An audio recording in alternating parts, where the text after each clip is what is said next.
Yeah, so I did fix that. Okay, what do we got here? Uh oh, the wild draw color from Uno to go. Yes, I know we just covered this last stream, but hear me out. All right. All right, Wario, I'm listening. This effect can be reflected by reflect effects, in which case the person who reflected the effect chooses the color that the other person must draw until. But technically speaking, this part is not entirely necessary as a general reflection property of wild draw color, since we gave the wild punch card the property of if you reflect the choose the color effect, you can choose the color of the reflected effect. We could just say that it is the wild punch itself and only the wild punch that lets you do such color selection for the reflected effect. And we can save space on this card by removing this edge case. I think just delete the sentence, this effect can be reflected by reflect effects, in which case the person who reflected it, EBBB. Okay. We'll say that only the wild punch card has this. This card does not need to specify that. The thing is, the amalgam already has a lot of different choose a color effects, and giving them all that property would be a lot of text. You're absolutely right. And especially since, like, a lot of them, they don't specify directly either. Like, when we're looking at different effects, if one of them is more specific than the others, generally that makes the more specific one more unique in that way. Like having that one be more specific is what makes it more unique and makes it more different from the other version which doesn't have that specific thing. So having the wild punch card, if it's the only one that's specified, like it might be the better way to go anyway. But there are some things that should be changed for consistency's sake, but some things like the all draw one thing that I just did, like that and this probably don't need it. Reflecting a chosen color would keep the same color choice of the reflected effect. And for that reason, I think the wild draw color does not need. Yeah. Okay. I agree with this. I completely agree. So we're just gonna remove that clause from what was the draw the draw color Uno to go. Yeah. Draw color express. Wild draw color Uno to go. Do do do. So this clause here. Yeah. This right here. Boom. Gone. So that's something that we talked about last stream too. So I guess there's a little bit of context there. It has been so long since I saw the Uno Amalgam, and I don't understand nothing. That means you do understand something. And if you haven't been here in a while, I recommend uh watching the series. I got the playlist on the channel. You should go watch it right now. What's my favorite Monopoly game? I don't know. I haven't played that many. I do like regular Monopoly a lot, though. Also, I like Monopoly Deal, actually. I know some people don't like Monopoly Deal, but I think it's pretty fun. Second point of discussion. Technically speaking, this is a card that was retroactively changed during Uno Wonder's live service lifespan, even before the game got amalgamated. Oh no. In earlier versions of the game, just before this update.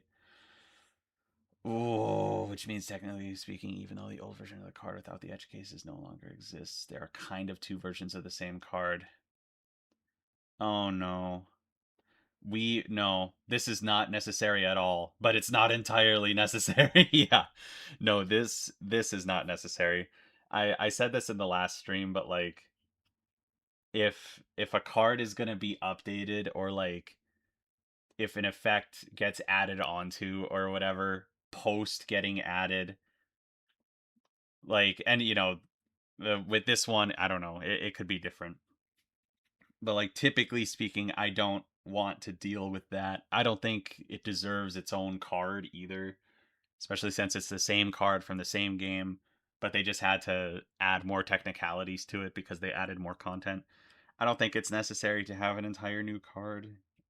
Especially since we're getting so close to the point where it's like the cards are going to be done and like not we need to have them set in stone pretty soon. And so no, I don't think that part is entirely necessary. I understand why you bring it up, but yeah, I don't think that's necessary.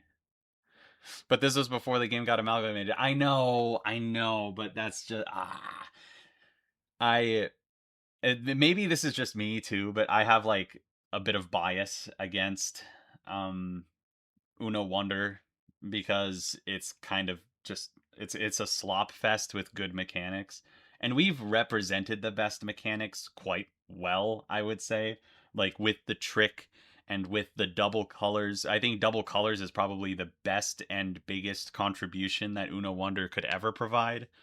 And so the fact that like we're going over all this stuff again, it's like, oh, but do we need to keep going back to it just to tweak it a tiny bit, sort of thing? You know, like let's just set it in stone. It is what it is. And if like stuff like the boss fights, I know the boss fights I might have to cover at some point. Yeah, because that game had boss fights, and I know Wario, you're documenting those right now. Um, but yeah, I think those could probably have a place because they're like they were in the original game, obviously, and they have some stuff going on in there. But like when we're talking about like oh these little tiny things of rules that are already there, I don't think it's necessary. I think we can let Uno Wonder have all of its glory and move on. Hey, Orange is here. V Friends NFT is much worse. Yeah. The NFT game is really bad, but yeah. Anyways, hey, Orange is here. Woohoo! You didn't miss too much yet, Orange. You're eating a box of cornflakes, James? That's awesome. Okay, Wario with more. I really don't want to do this with the wild trick. There's the more wild trick stuff. I'm sorry for this pair of cards is taking up so much time. Oh no. When there's only one wild curse active. Oh wait, no, this is the thing you left a comment about, isn't it? Oh my gosh. Oh no. Oh no. Uh, are you kidding me?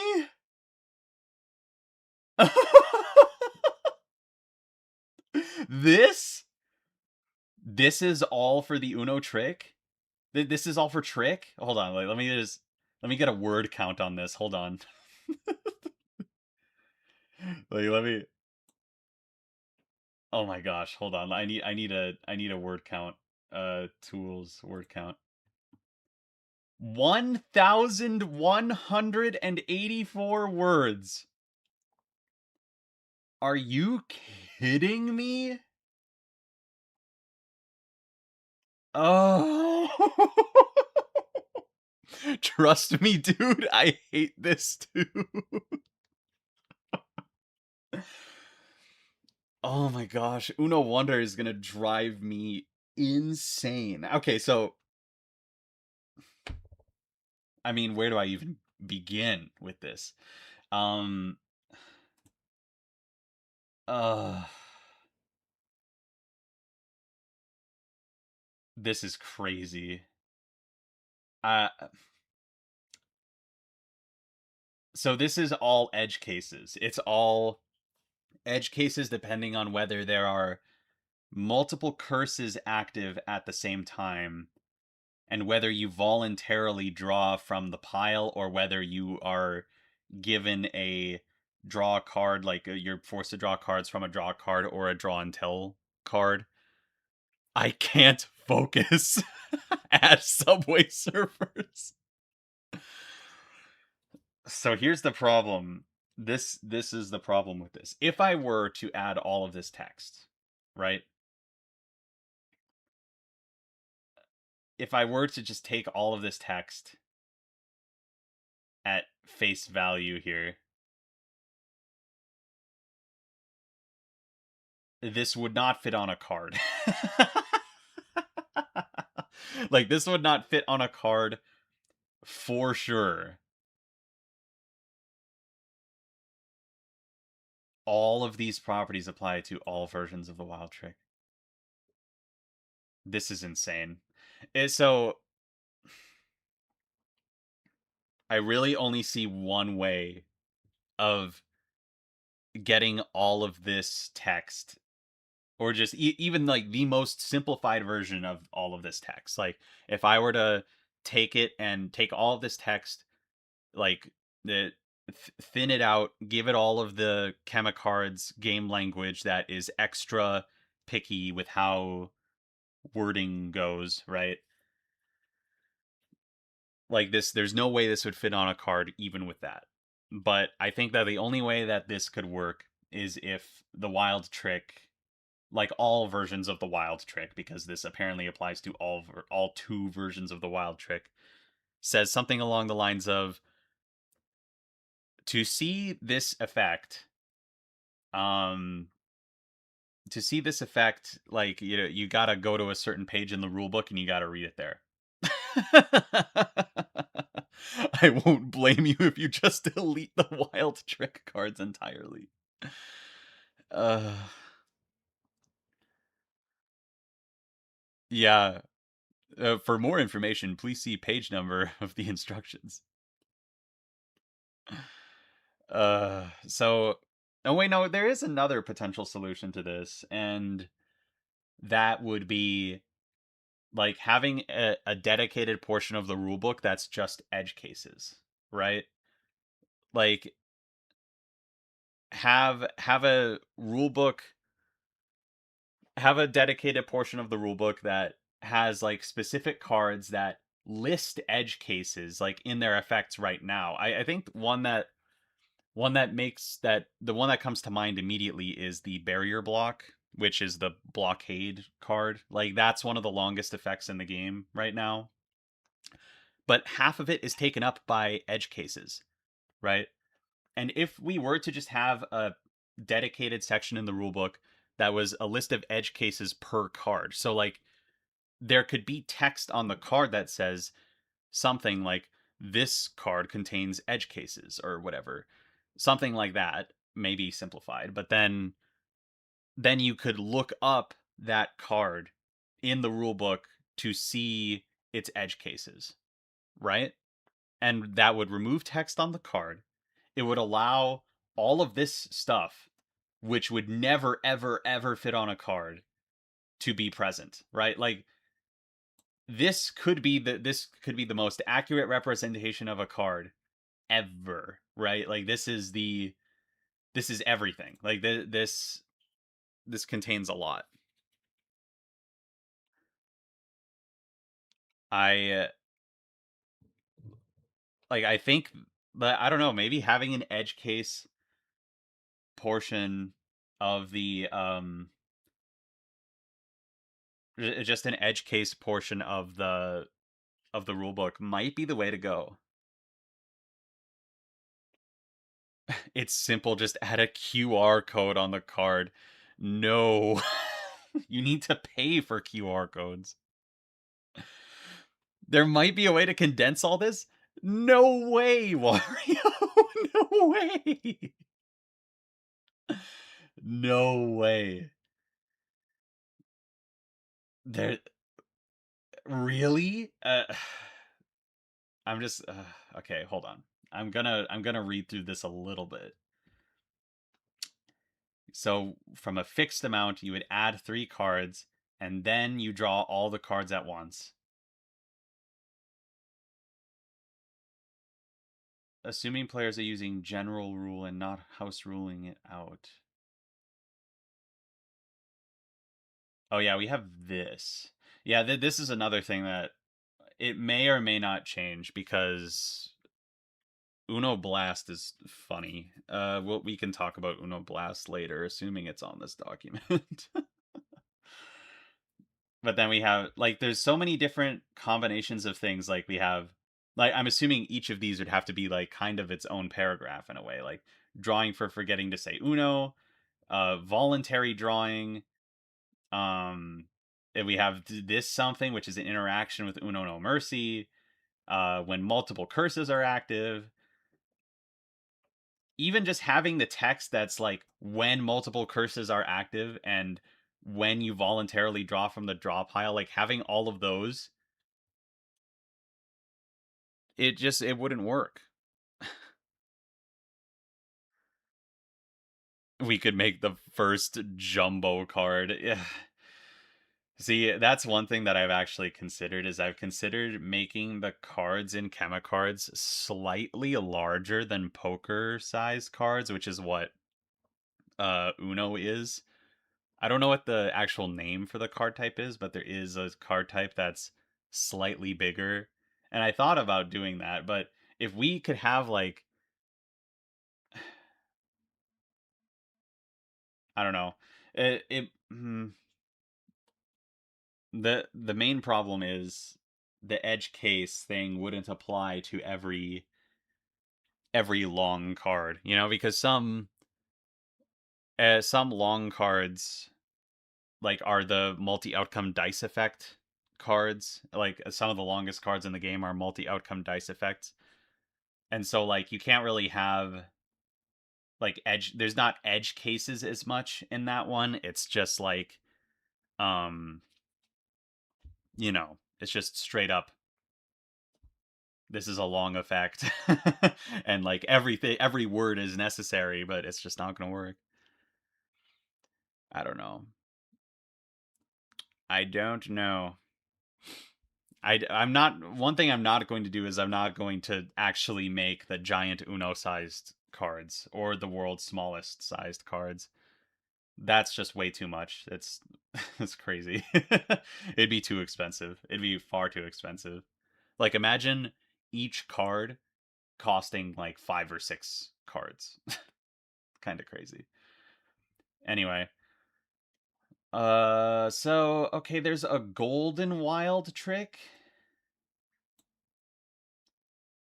So it's the same as the wild trick, except it's man,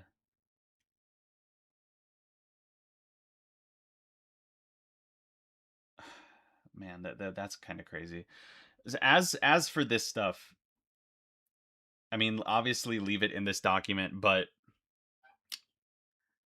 I'm gonna have to make a decision when it comes to not only the rule book, but also what I want to do for wordy effects in general. Whether I want to have like refer to this effect in the rule book, like whether I want to have that, which might be necessary for a bunch of the wordier cards, or like um having it so that just edge cases are referred to in the rule book in a dedicated section. There's a lot to think about there. I'm gonna have to I will have to come back to this at some point. Yeah.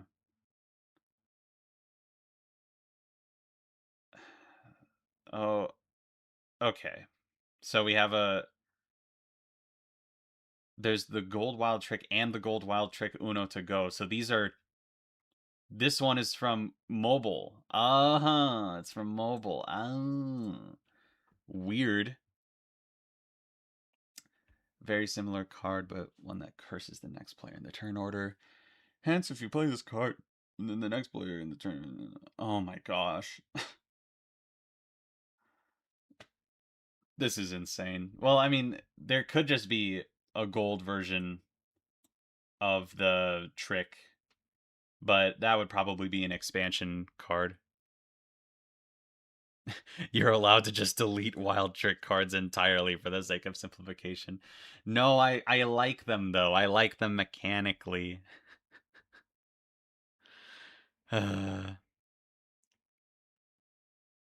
Like yeah, there could just be like a gold version.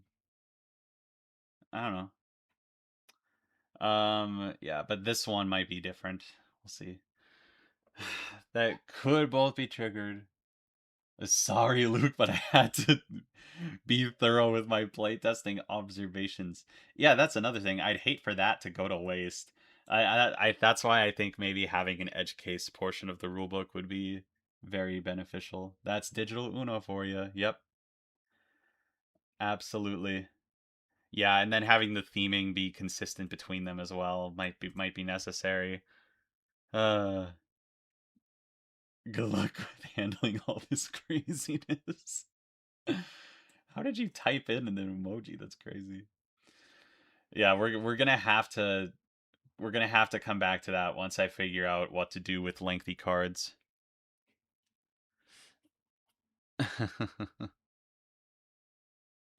Maybe you could have separate artless rule cards for the effects.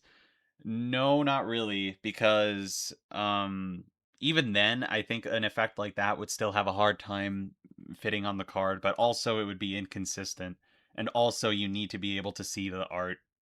Well, I guess not necessarily, but you'd want to be able to see the art so that, you can match the symbol just like you can in regular Uno. I think you don't need most of the edge cases.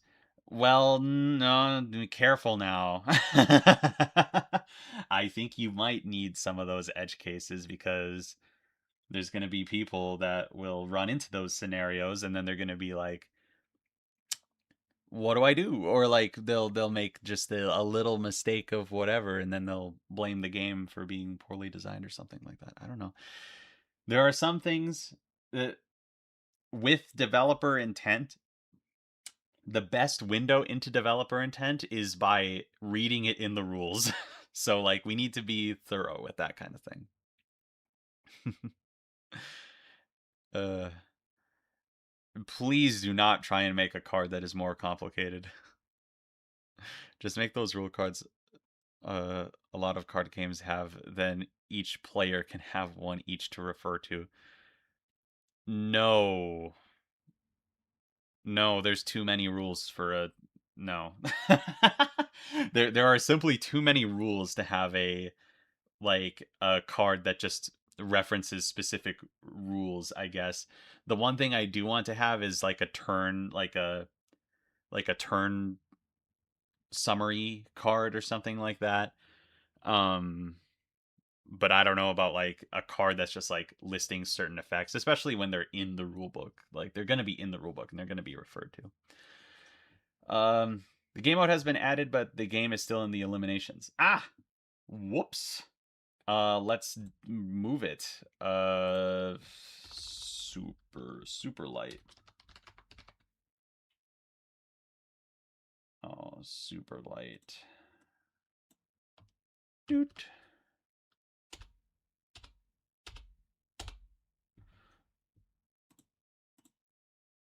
And so now I need to add it to the additions list. Amalgamated versions, or put it here because super light got added last time, so that's pretty cool. Ba ba ba ba. Technically speaking, the only red, yellow, and wild cards does not need to be part of this effect.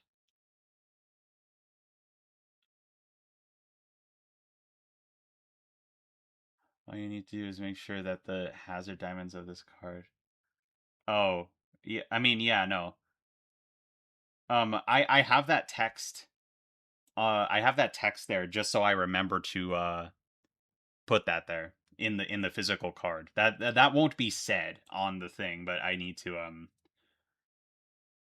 uh yeah, this part won't be said, but I do need to have that reminder for myself so that I put the correct wild symbol, which will be half red and yellow or whatever, on the wild card.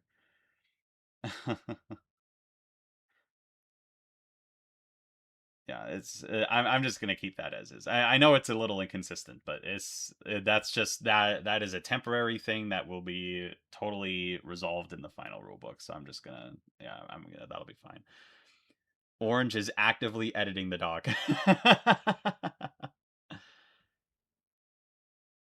However, the rules doc already has this symbol as one of the tiki effects. Even for their names are too similar. Yeah, no, you're right. Yep. Yep. You're right. You are right. I need to make that a little more specific. Discard 2. Yeah, you're right. It's right here. Discard 2 symbol. Radica 360. Baby.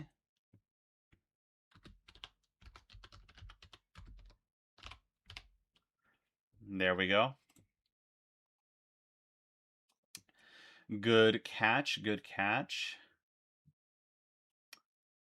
Uno All Wild. On skip 2, the second instance isn't really relevant or in the rules and should thus be removed.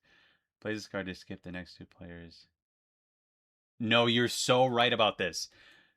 Orange, you are so right. And you know what's so funny about this? I made this card and I removed this clause in the card already too. Like I literally, you read my mind and I read your mind. Cause yeah, it's redundant. Wait, what? Oh no, that's not. What am I doing? It's the skip to, right? Yeah, skip to. Skip to. Yeah, this part is redundant. It doesn't need to be there. But I already, yeah, like that's something that I already I already edited that in the actual one.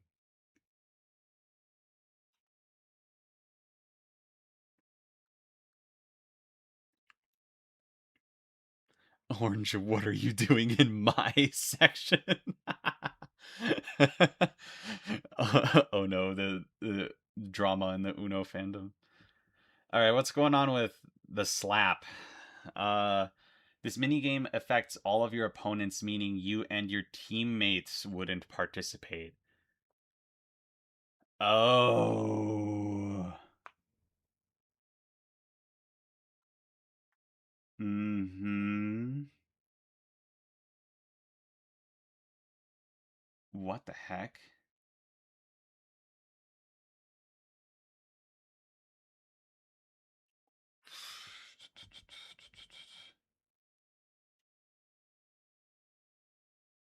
Okay, hold on. So, okay, first of all, let's yeah, this. It's all opponents. You and your teammate wouldn't participate. So let's get the slap. Let's get the slap up here. Slap, slap, slap. Where is the slap? It's back up here somewhere. Slap symbol. Yeah, so it's when you play this card, you don't need to slap it. All opponents must then raise. Yep. All opponents must then race to slap this card as well. Last player to do this draws 2 cards. Yep. Okay.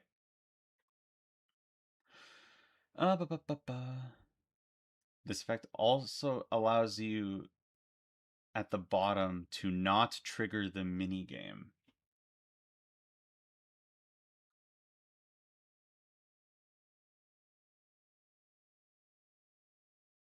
Huh.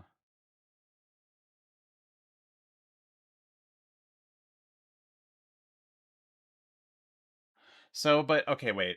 So this is a bug. This is a bug that had to get adapted. Um so slapping this card, yeah, you have to press the slap button. Oh, but this is okay. So, are you referring to the remember section? Like, if you accidentally, um, the player button, last player to slap, yeah, let's draw 2 cards as penalty. If you accidentally press the player button instead of the slap button after playing a card, you cancel the slap action and play continues as normal. But this is an accident that can't happen. It says you're allowed to cancel the effect if you'd like. Yeah, but it's an accident. It's like if you accidentally press the player button. It's only if you accidentally press the player button instead of the slap button.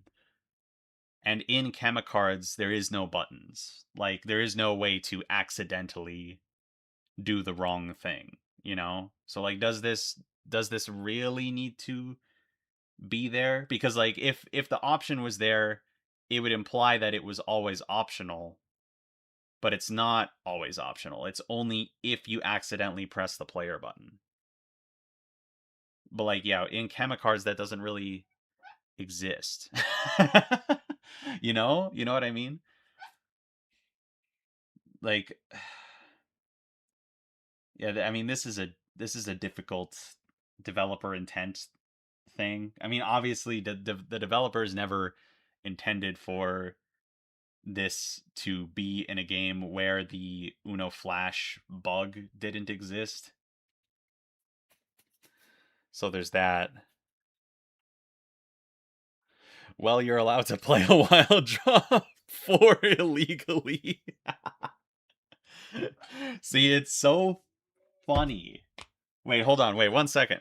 Here, I'm gonna stand up. I'm gonna grab my modern Uno version real quick. 1 second.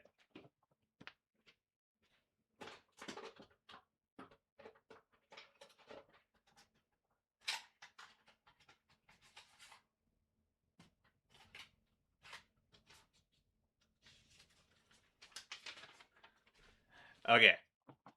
All right, chat. So I got the modern Uno rules, right? So this is like the base Uno, the most recent Uno rules that we have. This is the rule book that has the challenging mechanic actively built into the Wild Draw 4, right? So and yeah, so it however, there's a catch. You can only play a Wild Draw 4 if you do not have any card in your hand that matches the color of the discard pile. So it says that in like all caps, like bold, right? So it's actively telling you you have no choice, right? Like there's actually no choice. You can only play this if you do not have any card that matches the color of the discard pile. But the next player has two options: draw 4 cards and lose their turn, or they can challenge. If the player challenges you, then you must bleebity bleebity bleebity, bleebity bobbity beebity. So, in a perfect world, in a perfect world where no one cheats, I'm using cheats. I'm putting air quotes around cheats. In a perfect world, you would never challenge anyone ever because it's actually against the rules to do anything else. But the challenging effect, like the aspect of challenging exists, right? And they have so much text dedicated to resolving a challenge and initiating a challenge. It's crazy. And it's all part of the Wild Draw 4 effect now. It's specific to the Wild Draw 4 effect.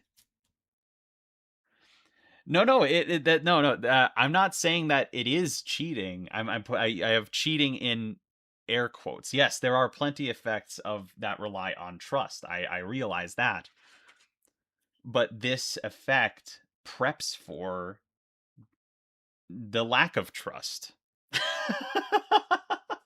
The Wild Draw 4 and the entire mechanic of challenging it preps for someone to not follow a rule that is very clearly established, right? In a perfect world, you would never challenge anyone because they're not because they're obeying the rules. Like it's that simple. But they have so much stuff dedicated to the challenging system, right? And I think no matter how you interpret um no matter how you interpret the Wild Draw 4 and challenging in general, right?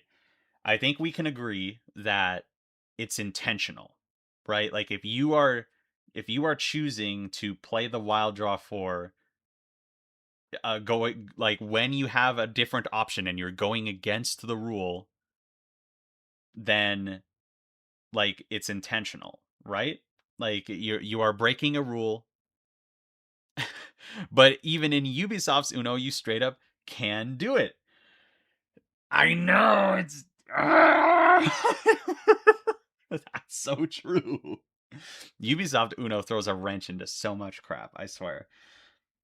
But with Uno Flash, and this is the big difference, accidentally, if you accidentally press the button and like it's an accident. It specifically says this is an accident. In the Wild Draw 4 effect, it doesn't say if you accidentally play this card, even if you had another card of the color to play, then the other player may challenge you. Blubbity blubbity. It doesn't say that. It just says if you you cannot do it. But if you do, here's what happens. Like what? Yeah, and then of course, and then of course in Ubisoft Uno, it's different because it lets you do it. In its perfect world, it lets you go against a rule that is established in base Uno, but that's something that is just like relatively exclusive to Ubisoft Uno, which sucks because it's trying to be like a digital Uno that is similar to base Uno and the various spin-offs that it represents as possible.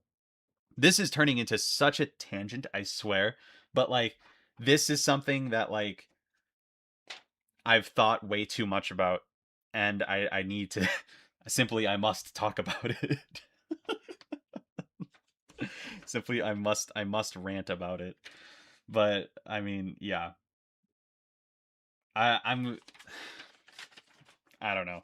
This is something that bothers me, and it's also part of the reason why I implemented challenging the way I did, because challenging is inconsistent, it doesn't make sense, and it's silly. Like it shouldn't exist. In a perfect world it should not exist. But in that this is just base Uno we're talking about, but here we are. There's plenty of other Uno video games that let you play the Wild Draw 4 and also let you challenge them. Yeah, and there's also plenty of physical Uno versions that have the same exact text that say you cannot play this at this time. Like it goes both ways. It's inconsistent as heck. Liar's Uno is straight up reliant on it. Well, yeah, but that's Liar's Uno. Liar's Uno is all about like playing cards when you're not supposed to, sort of thing. So like in a way that kind of enforces the base Uno thing where it's like you're not supposed to play this card, and in Liar's Uno it's like oh but you can. I don't know. I could talk about this for a lot longer, but it's not worth my time. Not worth your time either. I I think I will rule this as this is an accident reliant mechanic, and in the context of Chemicards, in the adaptation of Chemicards, the accident physically cannot occur, and because of that, the this section of having it be somewhat optional um is is not really necessary. I don't think it's necessary. So I'm gonna move on from this now.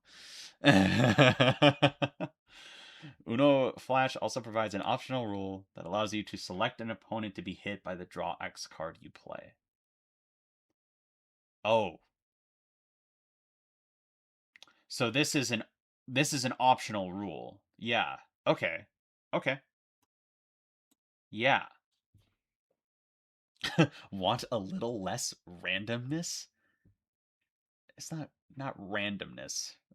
It's not necessarily randomness. Yeah, I would like a little more control about who gets slammed with penalties.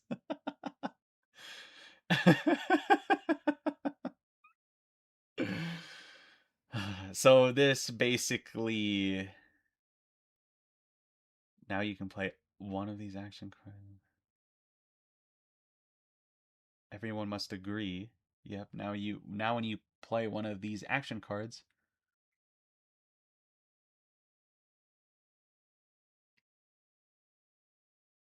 um, yeah. So the okay, but yeah, it is randomness in Flash. I guess it is. Yeah. um. Okay, so this alternative play effectively would make all draw cards targeted draw cards. Interesting. Yeah. That this is a crazy alternative general rule, right? I mean, like if I'm fine with implementing it. Yeah, the next player selected by you have the PDF. You have the PDF up. That's so funny. Oh my gosh. But that's in its own game. Yeah, okay. Yeah. So it's selected by the unit. Yeah. So yeah, making all draw cards targeted as an alternative rule. I don't mind that. I don't think I would ever use it. Like I personally, I don't think I would ever use this. I think this well, for one, I think this kind of invalidates um the purpose of targeted draws that already exist, sort of thing. But also I think it might be like a little bit like the game never ends kind of territory because people would just like at least the people that I play with, they would always select the person with the least cards, and then it would just go like it has the potential to go forever, sort of thing. I don't think I would ever use this, but I am willing to add it as an optional rule. Do I have a? No, I have a section for optional rules in here now.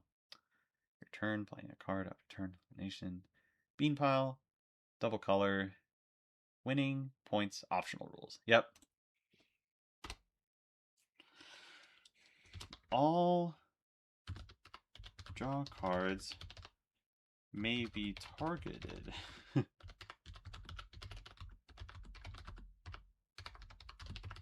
Agrees before the game starts. I know how to spell it. Oh, no, that's just wrong. Is there more to this? Save yourself. When you're going to, everyone must agree.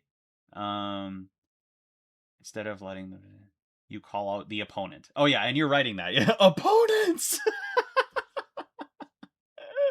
Yeah, yeah, yeah. That specifically target can only target opponents.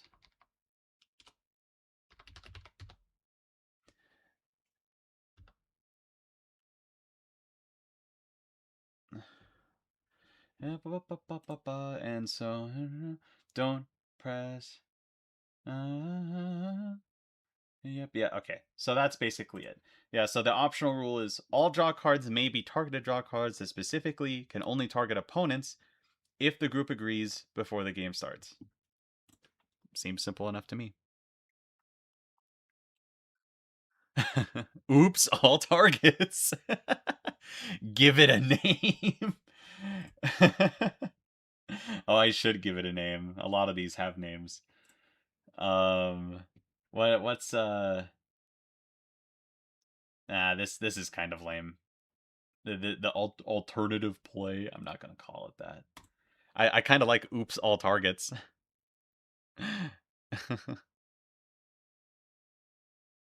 I think oops all targets might actually be it.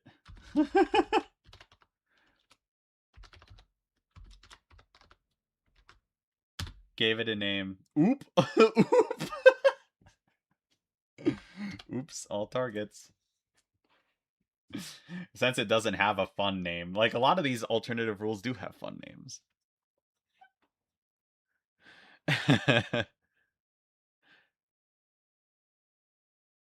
There's enough ways to eliminate players. I think that this basically always ends by elimination, which isn't necessarily bad.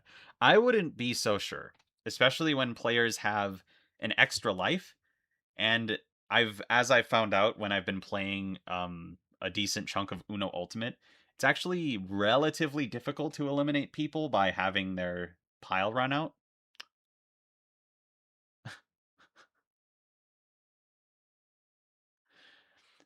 What happens if there are no cards left in the draw deck? You gotta reshuffle, man. It's just like in regular Uno. Moving on to Gamma Blast. This effect can be used on either an opponent or yourself. The current phrasing of the rules doc says choose any player. Might not be clear enough about that. No. Okay, here's a little bit of insight. Here's a little bit of insight into the game language of Chemicards that is currently active right now. Is that um like, for the sake of minimizing text on cards, the two words that I use when it's choosing players are choose another player or choose any player. Like, those are the two dominant words that get used more than all of the others, where it's like where instead it's like choose a player that has this or choose a player that has this. Like, those are the oddball ones. The two most common ones are choose another player, meaning a player that isn't yourself, or choose any player, um, meaning you can choose anyone, including yourself. And in this case, um, it can be used on an opponent or yourself.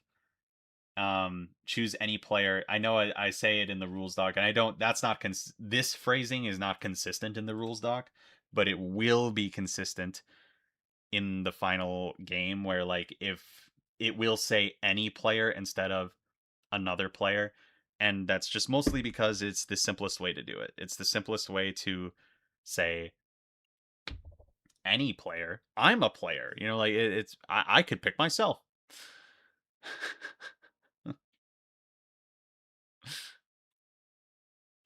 um so yeah, I will be keeping the any player. I if this doesn't feel clear enough now, I think it will feel a bit clearer once you start, like, reading all of the Chemicards effects together. That's one thing. Like, one of the reasons I'm going through this document is so that I can finally start putting the Chemicards versions of the effects in the document, like I promised so long ago. But I've been rewording stuff, and it's been taking me a long time, and now I need to do this. um oh, yep, Orange agrees with me, I guess. um Uno house rules. When a number card with the add a rule modifier is first played, you do not yet trigger that house rule, but rather only trigger it on any future ones. Oh, okay. When you play a card in this modifier, you must come up with a rule that forces. Must draw one card. Okay, so let's take a look at add a rule modifier. So it doesn't apply the first time you do it. Add a rule modifier. You must come up with a. At that point, whenever a card.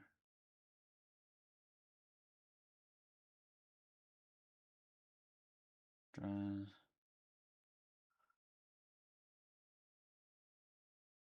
Um,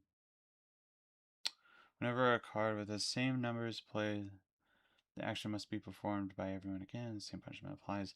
Multiple rules cannot be placed on the same number, so add rule modifiers encountered on the number later in the game are ignored.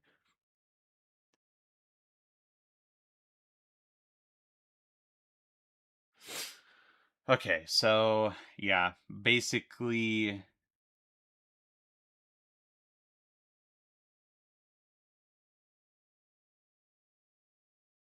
Um, yeah. What was your suggestion? There's just removing this. Yeah. Mm, what is the best way to rephrase this? Also, shoot, I have not been taking I haven't been taking notes on which ones I need to double check. Ah, give me a second. No, Gamma Blast. Okay, we got the slap.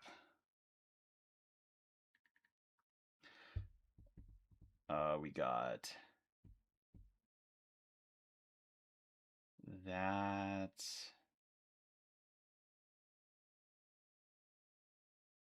Yep, that's fine as it is. That got fixed. And this is all the trick stuff, which I'm not. Oh, yeah. And then so then wild draw color Uno to go.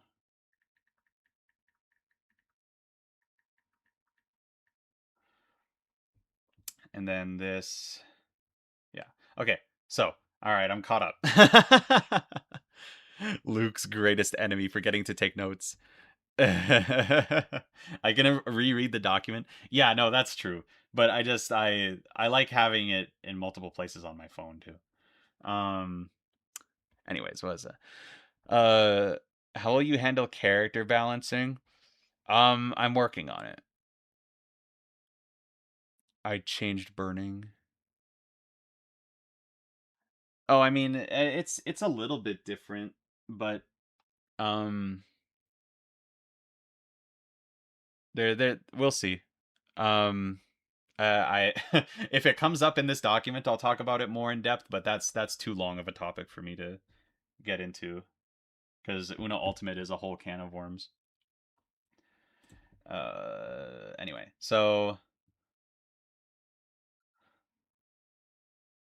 um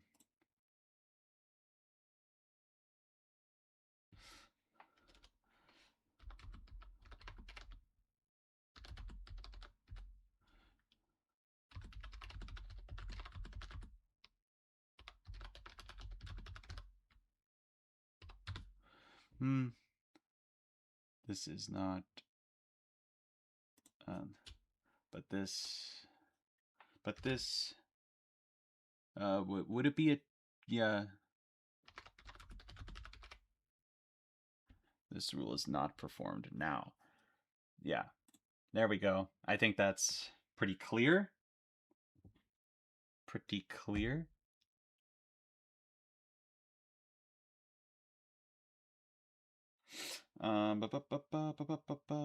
Add a rule modifier. I'm taking a note. It's so important that I take a note. Uno Party. Drawn together makes you choose any two players? Really?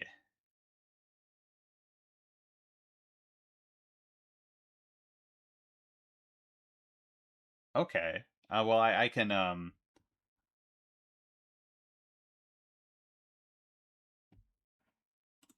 let's get the link cards.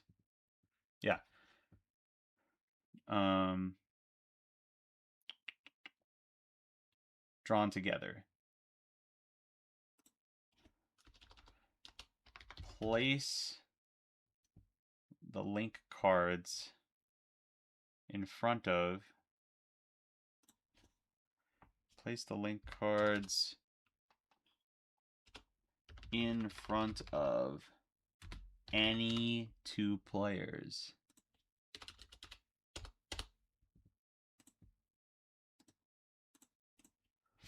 Place the link cards in front of any two players. It should also probably be rephrased. Yeah. So link cards. Players that are linked are forced to draw the same amount of cards. The link is broken. Yeah, so that's it says it there in link cards. So then down here, there's the drawn together. Place the link cards. in front of any two players. Okay, yep. Fixed. Uno Party Mania has the following issue in card form as well. It is clarified. Wait, really? Wait, it is clarified in the Ubisoft Party Mania version, so it should be amended in Chemicards. As it is phrased currently, the first card that either of those two players draws would immediately send them into an unending loop. They both draw cards because of the link effect itself. One draws, the other draws, the other draws.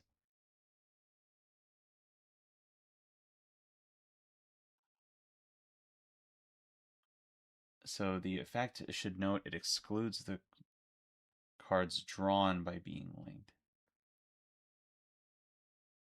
Huh.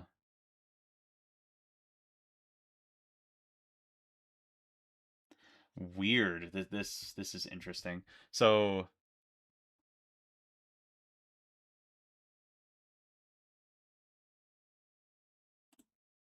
okay, so the link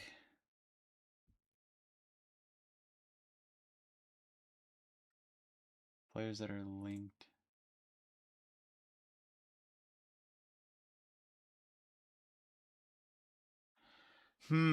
Yeah, how do you properly how what's the best way to properly phrase this? I'm not entirely sure. Mistake time? Wait, what's going on? Wait. I missed something. What's going on in here? I'm fairly certain that the Ubisoft version does not let you choose yourself. Wait, really? What? Oh, you're kidding me.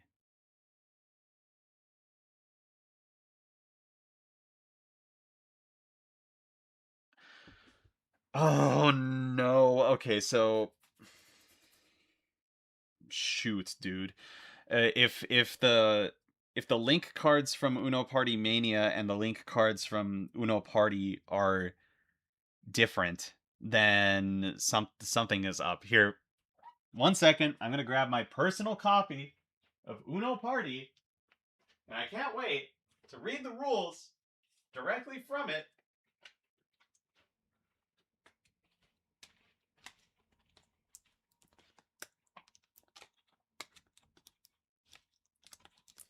All right, Uno Party.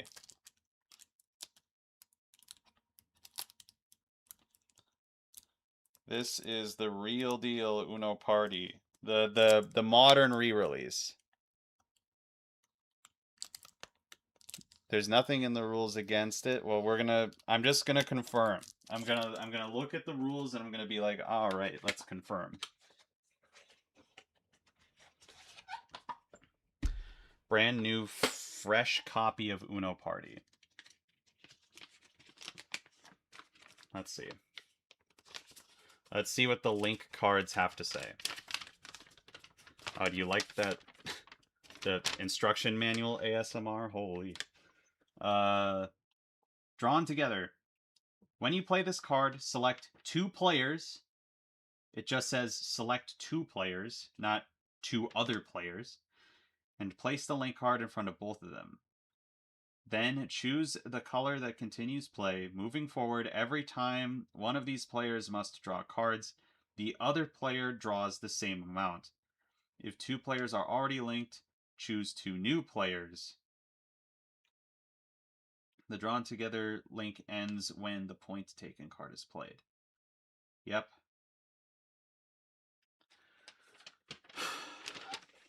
Man.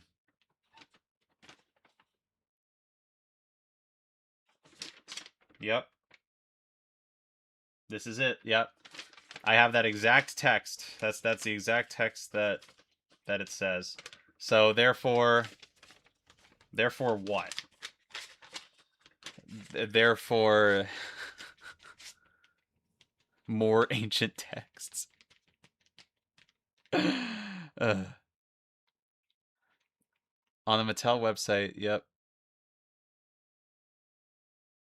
Yeah. Oh, jeez, dude. Well, here's what's up. If the Ubisoft version is different, if the Ubisoft version restricts you in any way, then that's a unique effect. And it will have to be added and documented separately. I'm gonna have to add Uno Party Mania to the amalgam if that happens, because I already eliminated it, but I'd have to add it in.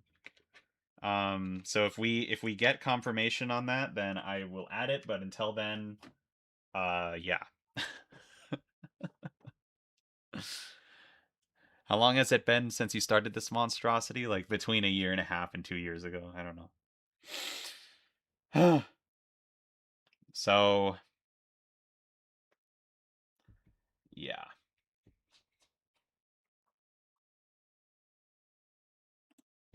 So anyways, I'm just gonna um,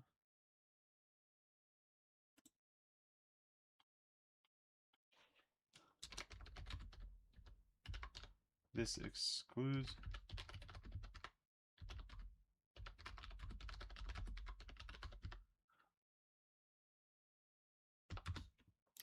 adding that clause in there, and we're gonna move on. And that's the thing. So if we hear if we can get confirmation that it forces you to pick two other players in Uno Party Mania, then we will simply have a different effect.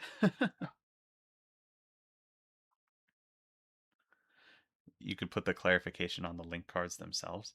I don't know, maybe. I'll figure that out later. I'll have to link link cards. Okay, what's going on with Uno Harry Potter and the Sorcerer's Stone? What? What? What? Wait a second. The dealer's the one whose birthday is closest to July 31st. What is this? Betrayal at House on the Hill? What are we doing here? What's the significance of that? Okay, wait. So the draw 3 skips your turn. Ah. Well, yeah. This is a um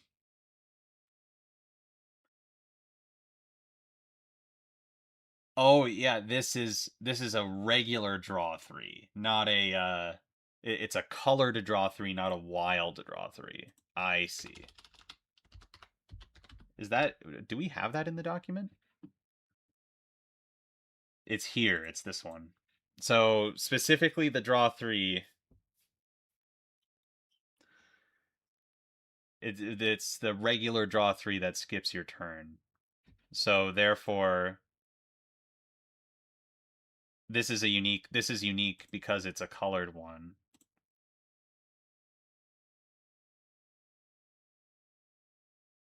Hmm.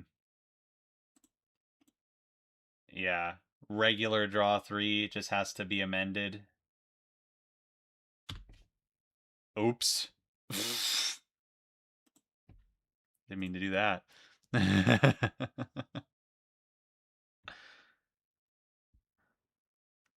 So yeah. Skip your Oh yeah, wait. No, no, no, no. Yeah. Skip your turn is a general property. I don't yeah, no, you're so right, Wario. I don't need to add that clause specifically because in the final Chemicards whatever, the oh,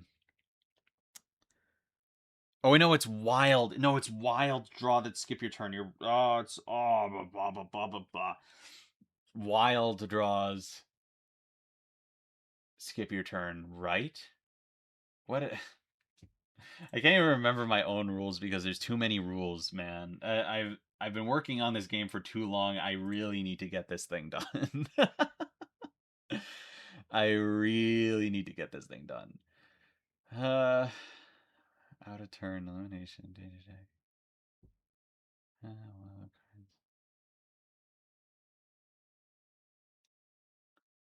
Stacking tips. Make a hit. Optional rules. Where did I put that? Where did I put that rule?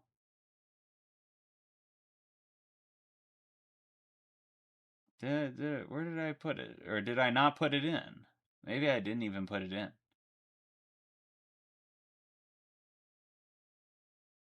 Playing a card. No.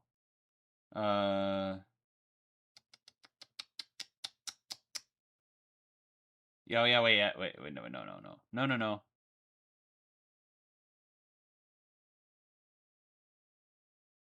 Anyway.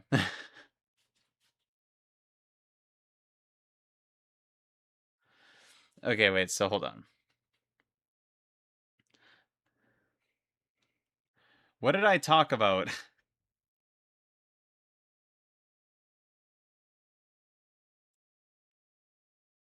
I mean, draw to...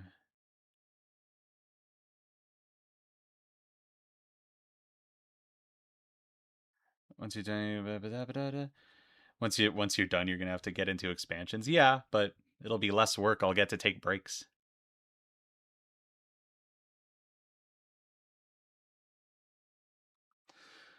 What did I? What literally? What did I say in the in my in one of my most recent videos? Um, skipped. Um, while we're here, there's this. This is a quote from one of my most recent scripts. While we're here, this there's this idea that draw cards are meant to skip your turn, and this is actually written into the rules of the card essentially every time, which would be like this one too. To my understanding, there is still a little inconsistency across versions, which there is, I know this for sure. But this time, Mattel's intentions with the mechanic are a lot more clear. So, once again, for consistency's sake, as a general rule, draw cards that are stackable, which would include the draw three, will always skip your turn as well. Other cards with unique symbols that force you to draw will specify in the effect whether they skip your turn or not. So, because this is a regular draw three, and it says that it's a it says that you skip your turn. Like that's normal because it's just a regular colored draw three. Like it makes sense that it would say it skips your turn. That falls in line. Um, that falls in line with like all of the stuff that I've found. Because like seriously, so many they pretty much all specify like yeah they skip your turn, but there is inconsistency with Uno Elite. Yeah, that's inconsistent in Uno Elite. Apparently, that's crazy. It shouldn't be like that. And this is for the sake of consistency. Ebity debity. Um, I need to I need to add that somewhere. I don't know why I didn't do that. I don't know why I did not add that, but I need to add that into this somewhere.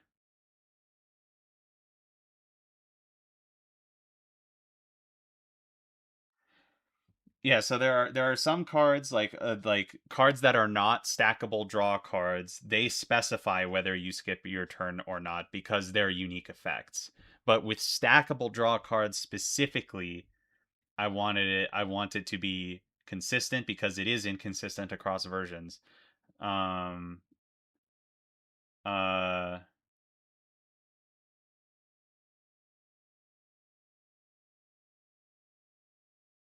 yeah.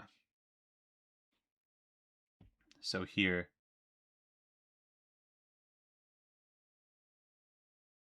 um probably in this one somewhere I want to add that.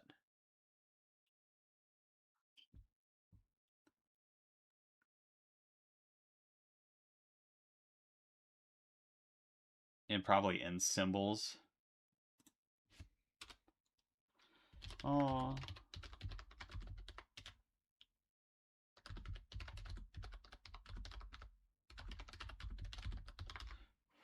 skip your turn as well. Non-stackable cards that make you draw. Non-stackable cards that make you draw. They will specify whether they skip your turn or not.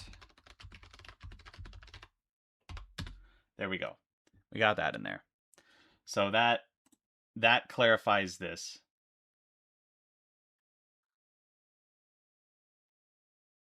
Yeah, no. So these were added a long time ago. I mean, like, yeah, like it specifies that you lose your turn, but they all do. Like, like and they all will. That's the thing, because it's a regular draw three. Oh, why would you make players refer to a whole other section of the rulebook for a card?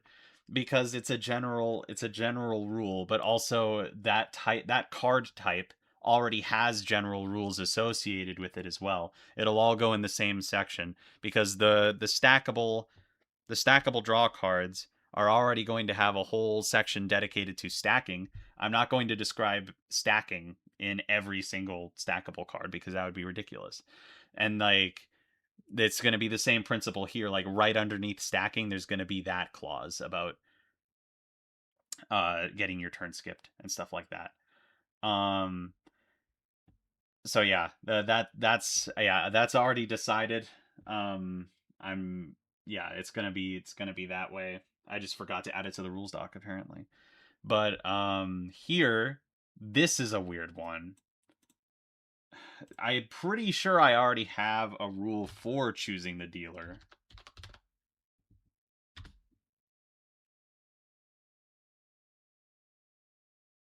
um Wait.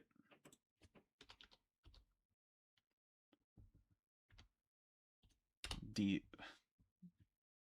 Really? Hold on. Choosing a dealer. Yeah.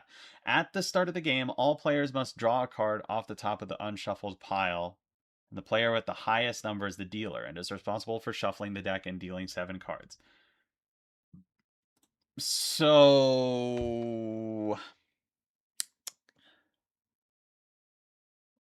um interesting. So it's there's so we have okay. This is actually a very interesting case because now we have we have two. Oh, it's Harry Potter's birthday. That's crazy. So there's two ways now to choose a dealer.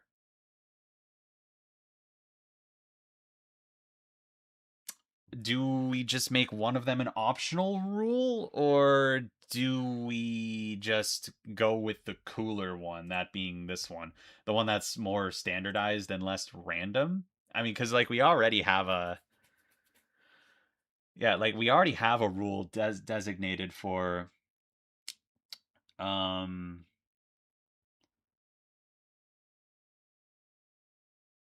like we already have a rule for choosing a dealer that doesn't rely on a random date, so maybe that's just what we should stick with. Um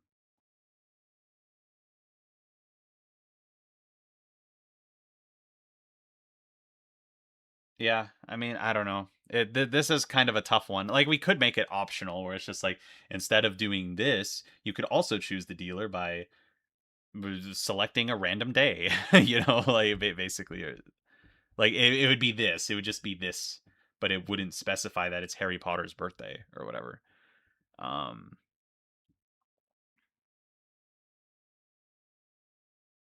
if multiple players have birthdays equally close, then what happens? The dealer rule in the dock feels better. No, yeah, like this would just be like a funny extra thing, but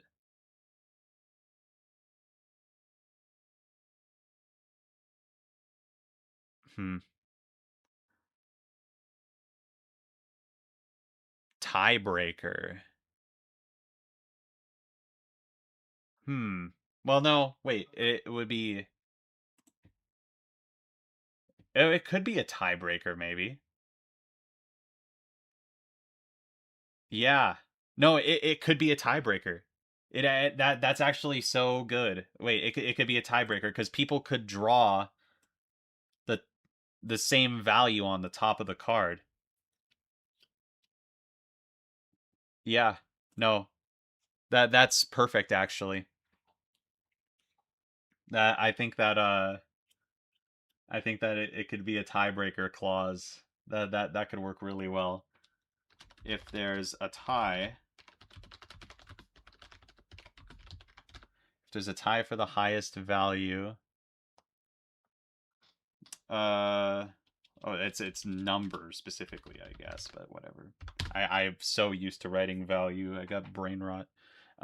If there's a tie for the highest number, the player whose birthday is closest to July 31st. Oops, I don't need that apostrophe there. There we go.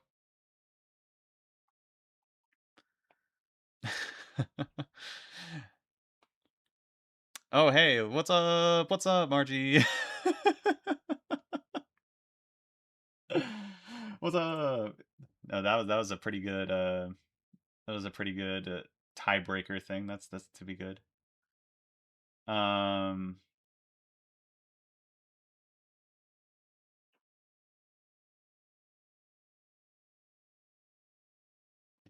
nah, no, this I like the having it be a tiebreaker thing a lot more. It represents both at the same time.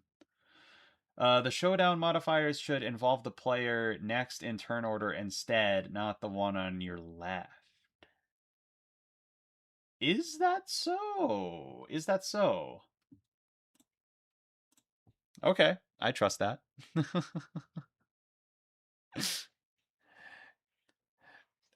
Add some Chemicards lore to give July 31st in universe significance. I very well might. I think I probably could easily do that. What happens if birthdays are equidistant? Universe explodes. Universe explodes, game over. Showdown. Well, here's a question though. Do we know here, hold on. Uno Showdown rules. I do wanna pull up the Uno Showdown PDF real quick. I'm sorry, I can't read chat at this exact moment because I'm pulling up the Uno Showdown PDF. Jeez, this thing is crazy. Uh, why do they have to be so high quality? It takes forever to load.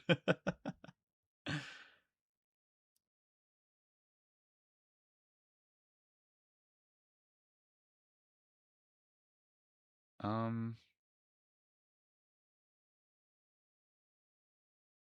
I'm reading this right now. It is the next player in the current turn order. Yep. Yep. Indeed.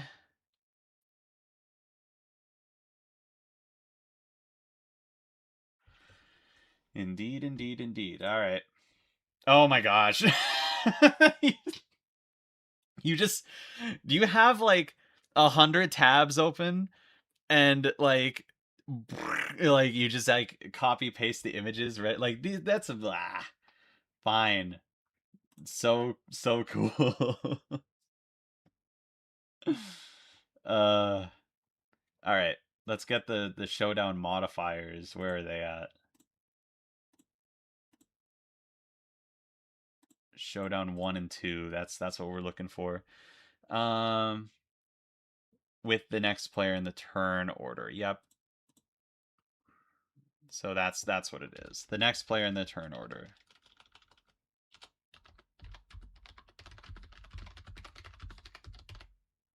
I know how to spell. I'm really good at spelling. So I need to take a look at the showdown modifiers. Did I forget to do more stuff? That's fine. And then link. Okay, yeah. Okay. All right. Good. That's an easy fix. That one will not take me any time at all to fix.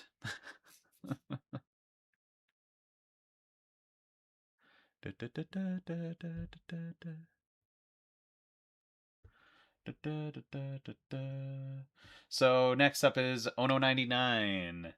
Should trigger when drawn. Should not trigger when drawn, but rather while in your hand.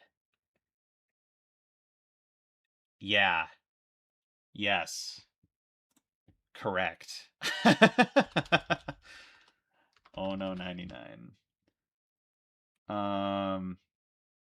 While this card is in your hand. Yeah, this should just be straight up. While this card is in your hand, that's just such an easy thing to fix.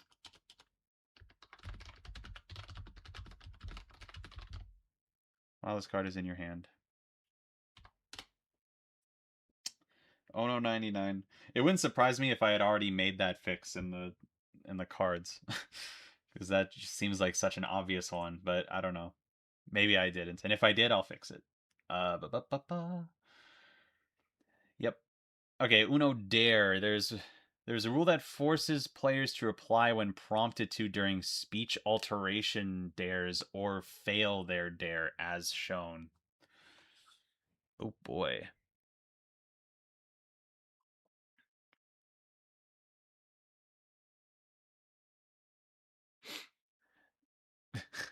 Do my messages exist? Why isn't he reading them? I can read.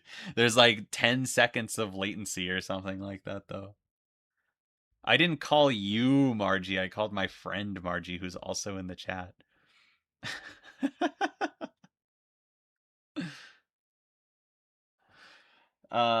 So okay, so there's yeah. Whenever whatever the dare, all players may participate. You may engage the player in conversation and they must reply in character. Yeah.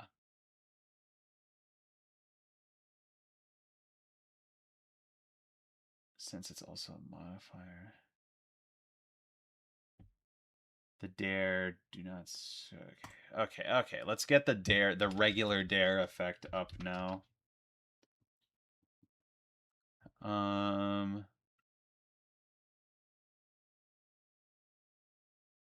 Oh wow, that's funny. Regular dare draw 2.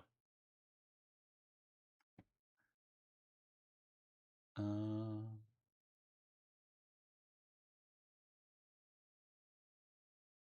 you chicken out or fail the dare. Yep. Okay. Yeah, it doesn't skip you anyway. It does not skip you anyway. Yeah.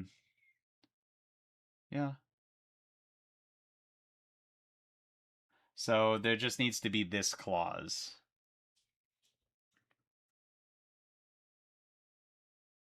Mm-hmm. Man, what all players may participate in making the dare easier or harder. That's kind of crazy.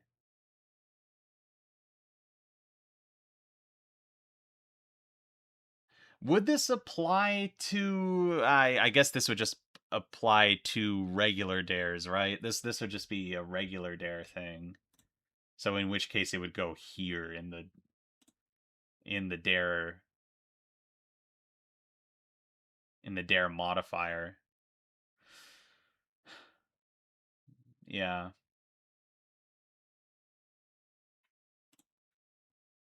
So yeah, something like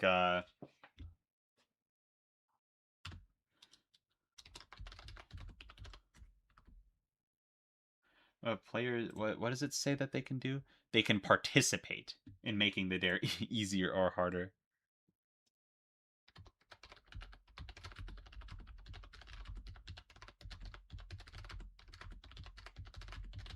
As they're being performed. as they're being performed, and if the dare involves what would it say? Oh, this is just general. Like this doesn't just apply to talking. Well, I mean, I guess this part of it does, but that's crazy. Because like, what if the dare is like, what if the dare is something um, like what if the dare is something like every time someone blinks, you need to jump on one foot or something like that. And so like, could people just like spam blinking forever, and then that person would have to jump on one foot every time that happens, something like that, I don't know, it's just like this does apply to, yeah, I feel like this would almost have to be specified in the dare though, because like, okay, so you must talk like a pirate until your next turn, but this forces people to reply to it. That this is weird. This is a weird thing. What kind of dare is that? Well, yeah, I know it. It's a wacky example, but I'm making a point where it's like,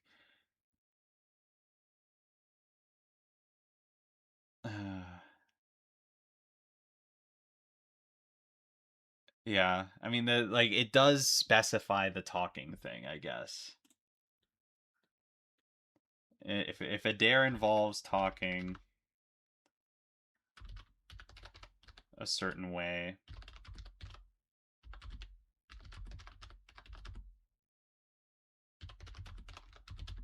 uh, well, is it a question specifically?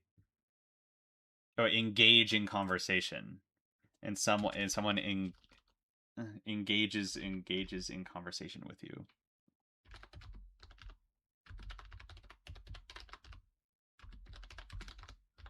You must respond in character.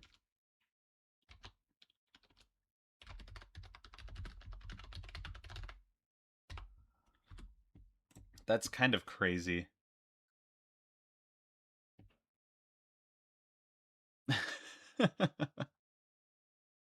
I think there should be a within reason clause, but there isn't in the original. It's funny. I there's a there's a game. It's called Psycho Killer. It has something similar to this. Uh, I might talk about Psycho Killer on the channel one day. Yeah, but yeah, having that clause in there. Yeah, but is there anything else?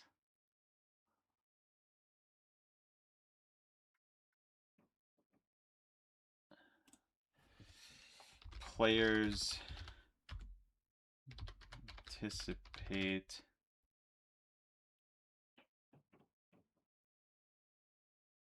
wait, I already have that clause in there.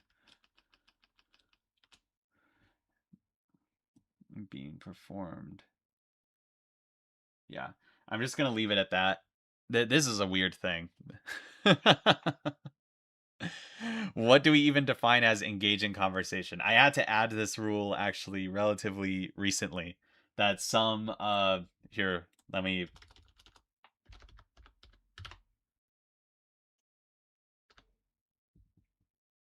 some symbols are subjective in nature when it comes to when they're completed or resolved. If this is the case, it is up to the group to decide on whether the effect is resolved or not.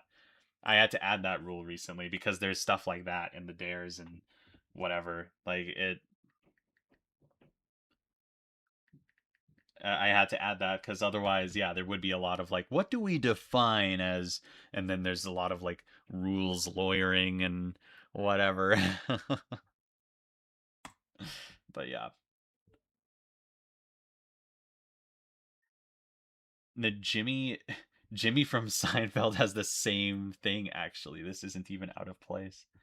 Yep, yep. Yeah, so it's even more consistent. Uno dare adults only. Yep. The following rule allows the dared player to draw 4 cards instead of performing the dare after the dare category was decided. Um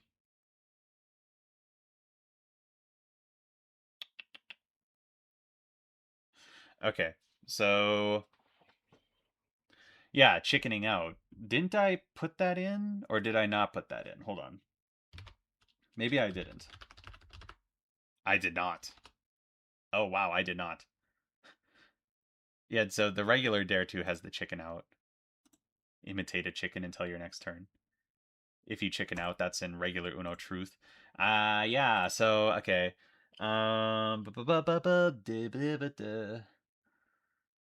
So this is specific though. It's after the Dare category is decided. Yeah. So okay. In the in the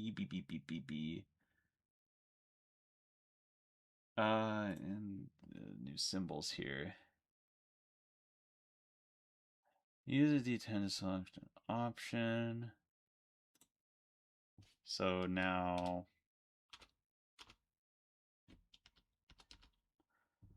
to select, oh yeah, use a D10 to select an option. Do I have the dare itself or no? Challenge, it's the challenges. Reroll if you get a number higher than 16. Yeah. If you accept the challenge. Um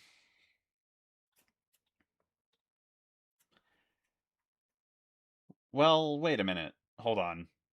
Hold on. This might not even be necessary at all. Um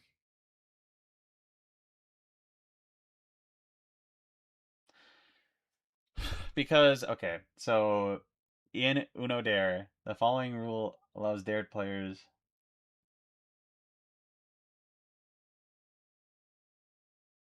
But it's just if you fail, this is just the same as failing the dare, right? I mean, like it. So if you chicken out, like you know what the dare is, right? And you chicken out, that means you fail the dare. So you just draw 4.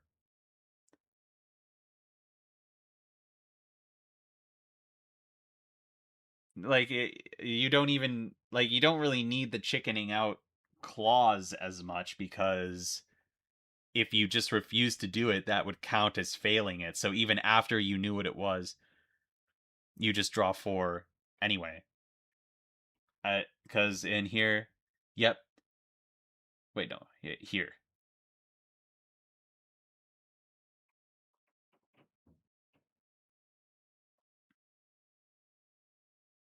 Like, yeah, if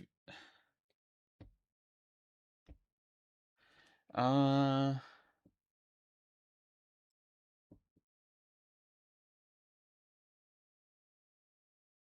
where I feel like I put this somewhere else. Maybe I put this in general rules or something. One moment. There's too much to figure out here for real.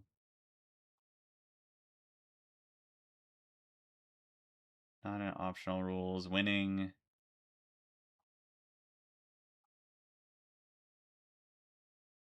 Uh, card check. No,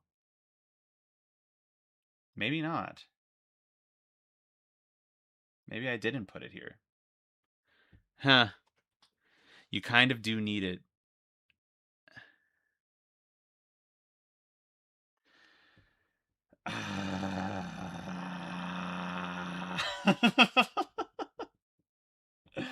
But failure to do so, it doesn't.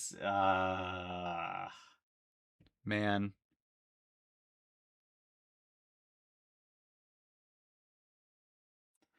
Okay, hold on. All right.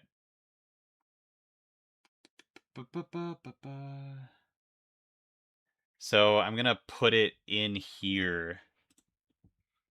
I'm going to put it in here somewhere. Select an option.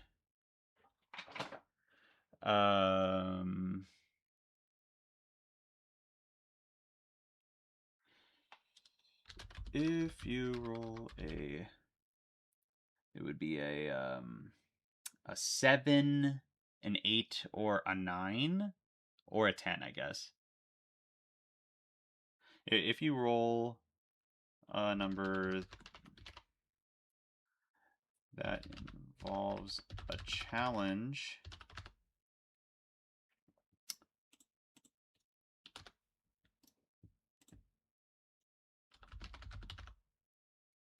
challenged player may accept the challenge challenge before knowing what the challenge is. Once they learn about the challenge, I know how to spell challenge.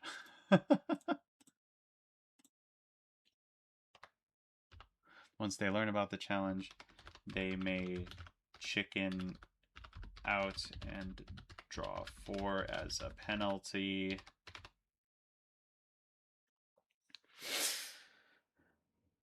Before rolling the die, you draw 2. After, after rolling the die, you draw 4. Yep.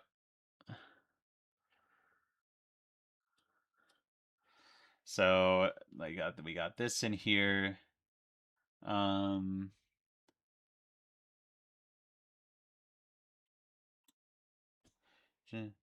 If they refuse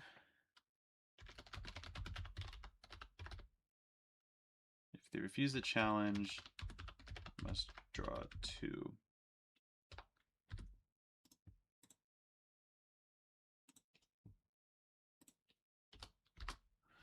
Once they learn about the challenge, they may chicken out and draw 4 as penalty instead.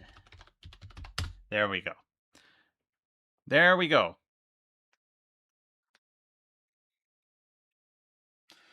So the chickening out is implemented there. Also, you said you aren't going to add them as they are, but you have to consider this one.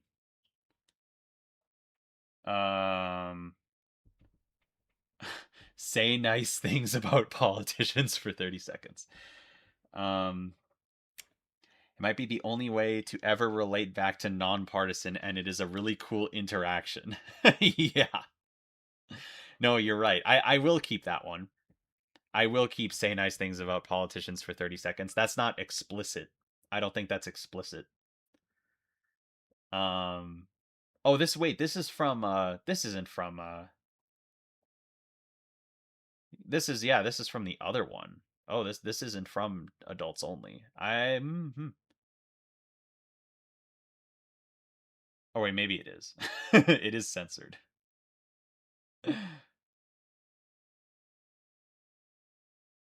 So yeah. I might keep that one. I don't see why not. I don't think there's a reason why not.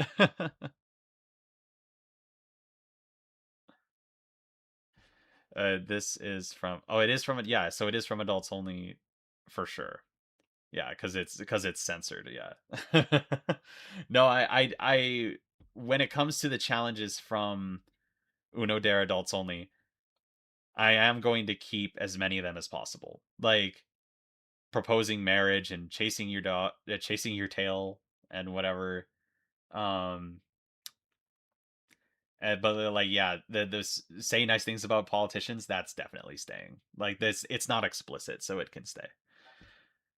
Pay attention to the chat. What do you mean? Wait. I just tested the Uno Party Mania drawn together to effect, and you are not able to pick yourself. Ah! I was kind of hoping you could pick yourself. Ah! Okay. So if that's the case, let's grab Uno Party Mania. Uno Party Mania here.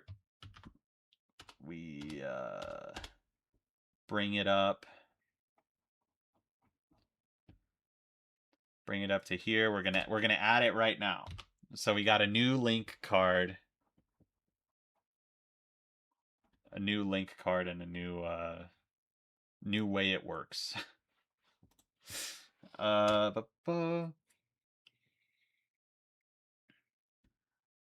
So we got the. Well, actually, you know what's actually super cool about this? We can use the same link cards, but it can just be a different version of the drawn together. So it'll just give the link cards a better chance of being used. Drawn together mania. So this is the wild. What the wild drawn together mania symbol.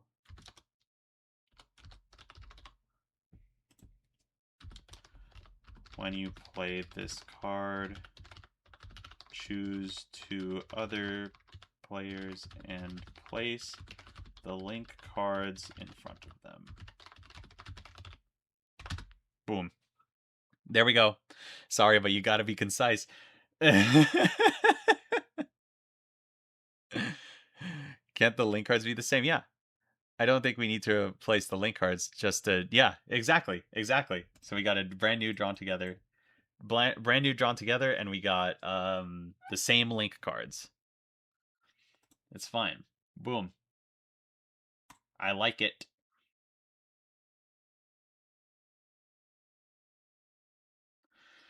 Oh, okay, wait, hold on. There's more for Uno Party Mania. In Uno Party Mania, there's no 5-person limit for that other effect, like in Uno Party.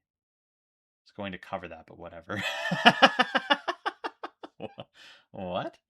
There's no 5-person limit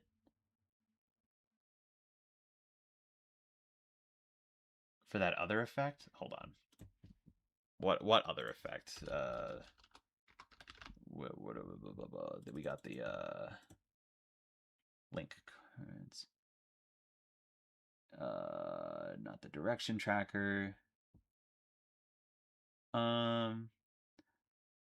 Oh, this. Oh, the point taken. Ah ha ha ha ha. Well, yeah, but that's the thing about...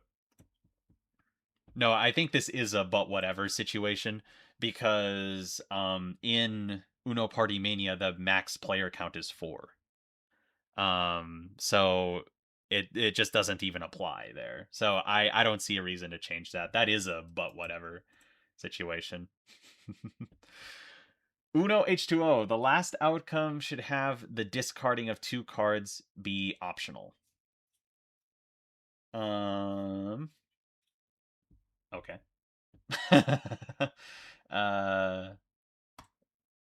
What what is is it the H2O symbol or is it not the H2O symbol? Oh my gosh, there's so many H2Os. What's the name of the effect? What's the name of the Uno H2O effect? I'm just gonna scroll down until someone tells me in chat.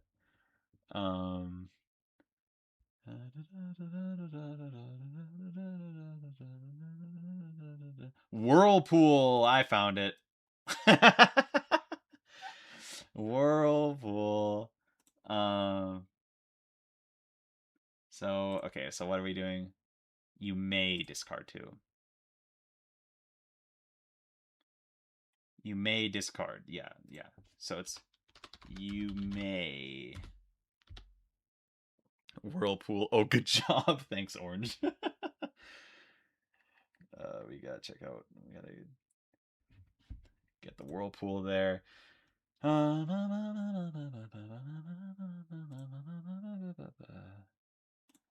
2. Just 3, 2. As they should skip the next player. Yeah, that'll... What is this? The next player draws 3, 2 cards. It should skip the next player. these are gonna have to be specific then, I think. Well, no, no, they do. They do draw two, draw two, and skip. Wait a second. They skip the next player?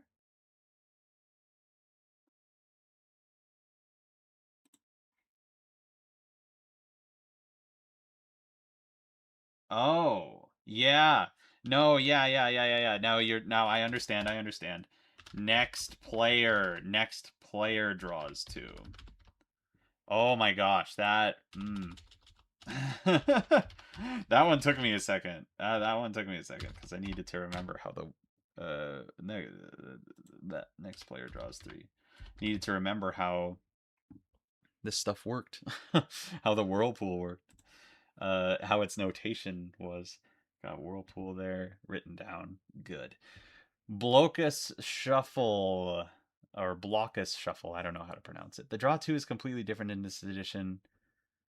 Draw two cards. Oh, it does affect the user. Yeah. Play on them.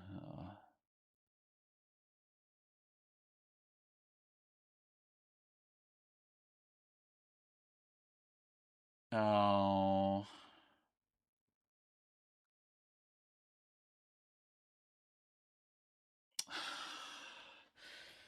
Okay. So this is tough. This is really tough because I really like the adaptations that I did for the Blockus cards, right? The Blockus cards, which are these down here: the recycle, the warp, and the double play. Um, like I basically just had to interpret card mechanics. Yeah, but come on, these are custom mechanics. I mean, yeah, and so, but if this is the case, so then, um, if we were to implement this weird version of the draw two, which is technically unique, we would be doing a lot of good things because we would be able to get rid of these, and that is actually a lot of cards that get removed from the game. So like it is the best thing to do. But man, I'm gonna miss my custom mechanics. Someone should just add them to the game later. Someone should make custom expansions for their game, or so this should get voted back in when we make stuff. Yeah, these can't stay. I wish they could stay, but I don't think they can. Let's get rid of them right now. Double play, warp, and recycle. Man, custom mechanics expansion. All right. Yep. There we go. All right, they will be gone, and in their place, we will have the Blocus Shuffle Draw Two symbol, which is colored, right? It is colored. Yeah. So okay, Blocus Shuffle Draw Two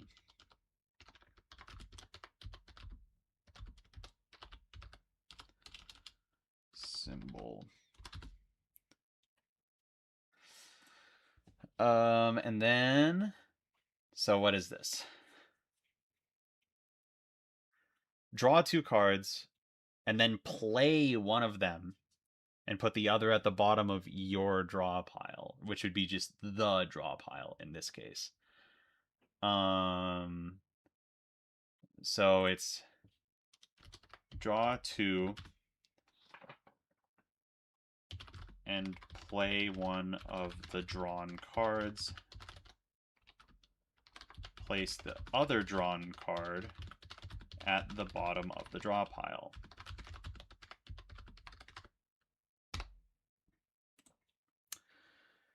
Yep. All right. There we go. Oh, 7 to the old mechanics. I promise to vote it in the custom mechanic contest. That'd be kind of rigged if I won my own mechanic contest. That'd be kind of rigged, I think, but I don't know. Rest in peace, Recycle, Warp, and Double Play, but thankfully, Blocus Shuffle is still represented. Alright. Uno Pocket Pizza Pizza.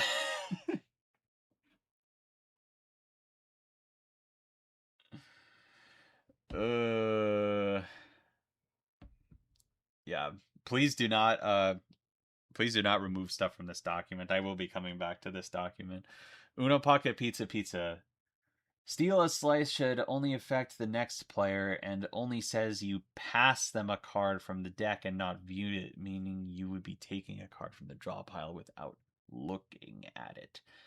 Okay, let's go to steal a slice. Why? I know how to spell. Steal a slice. Steal a real. Then I'm just going to put without looking at it here. Just to be extra specific. Without looking at it. And give it to that player.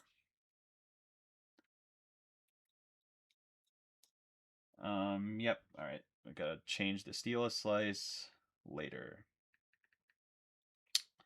The draw one card of this edition does not skip the next player. It actually makes the user themselves draw a card. What? Wait, no, it makes the user themselves draw a card. That's different, isn't it?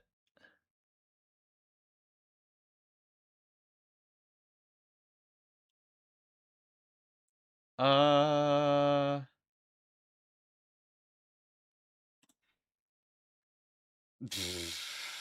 Does that make this a unique effect, then?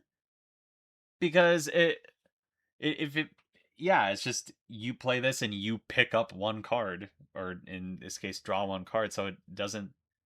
Yeah, it is different. No way.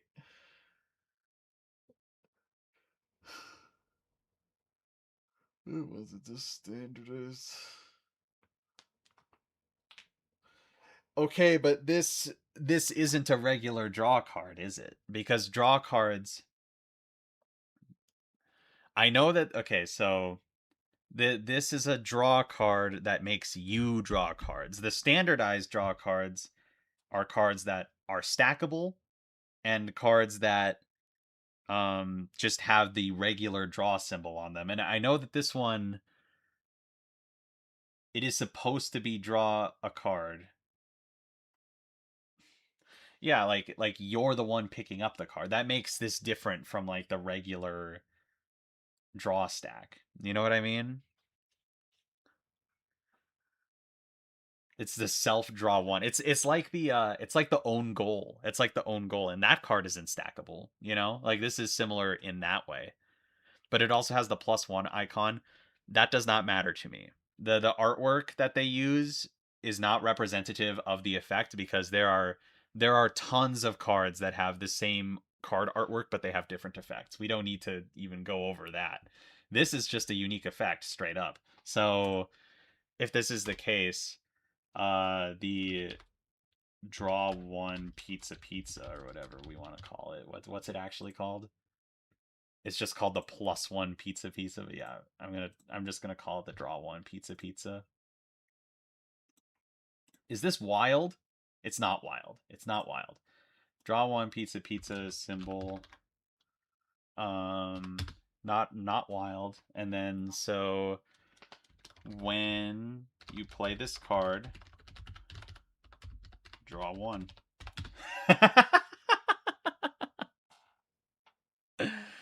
That's pretty funny. It is the I stubbed my toe card, a minor inconvenience. Absolutely. And what's going on with Wild Free Dip?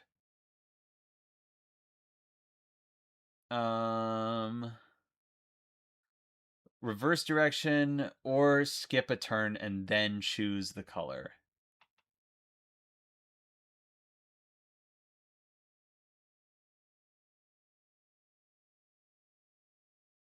Uh-huh. So it's you pick. You can pick to either reverse or skip, and then you choose the color. So that's new. That has to be new, right? What's this called? The reverse or skip pizza. Oh, the wild reverse or skip pizza.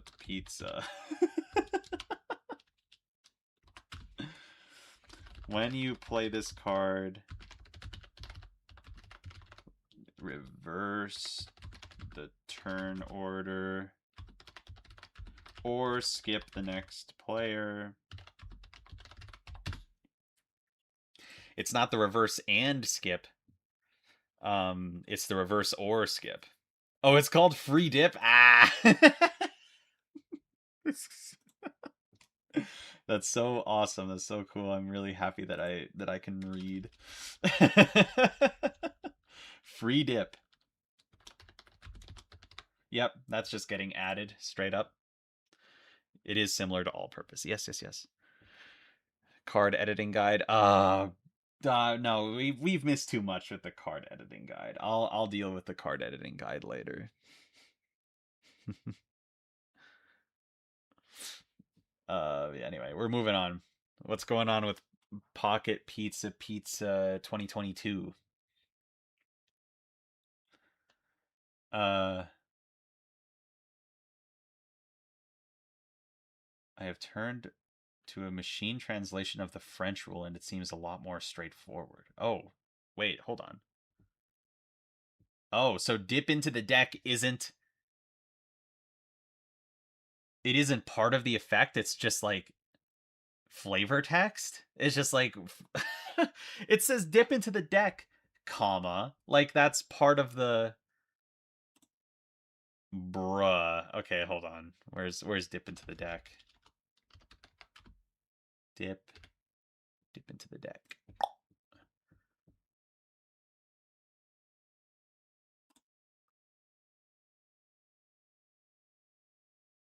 It's so wait, it's wild. It's a wild dip into the deck. I'm gonna have to edit dip into the deck.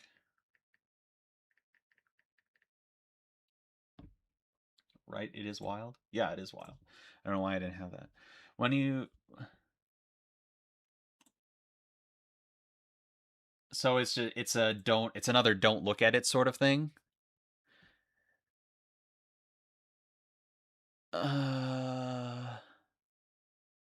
Have you remembered to take notes? Yeah, I just took notes on that one. So, okay.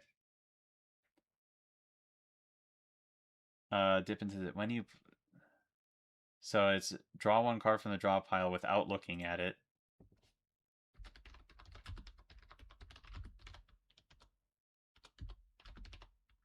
And give it to the next player in the turn order. Yeah.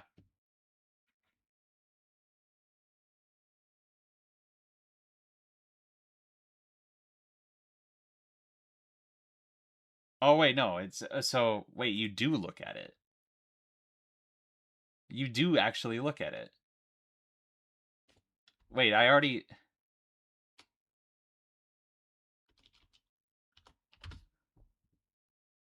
What's the difference then? Draw from the pile. Pass a card to the Draw a card. Give a card. Oh, give a card. Give any card. It's a card from your hand, and give any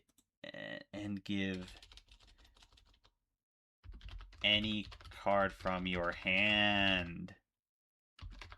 That's the thing. Oh,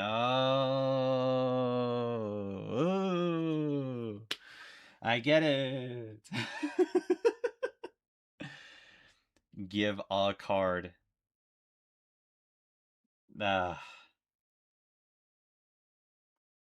kind of forgot, so it's a good thing you noticed what I meant. Yeah. That's awesome. What's going on with Uno Happy Feet? Um,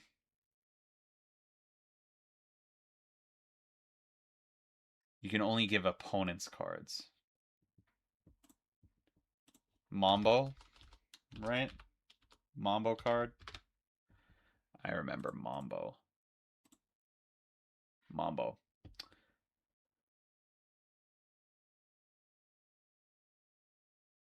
To each other player. Oh, so no opponents. It's opponents. To each opponent.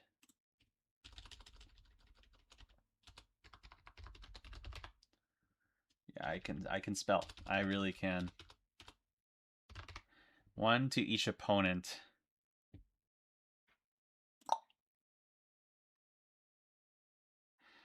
Also, yeah.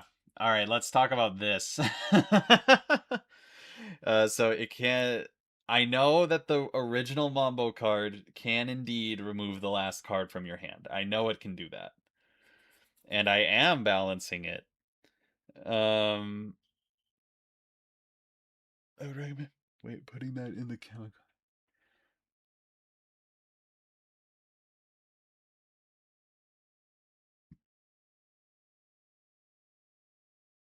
Well, okay, yeah, I will be putting it in the Chemicards section, but I see what you mean. I see what you mean though. I see what you mean.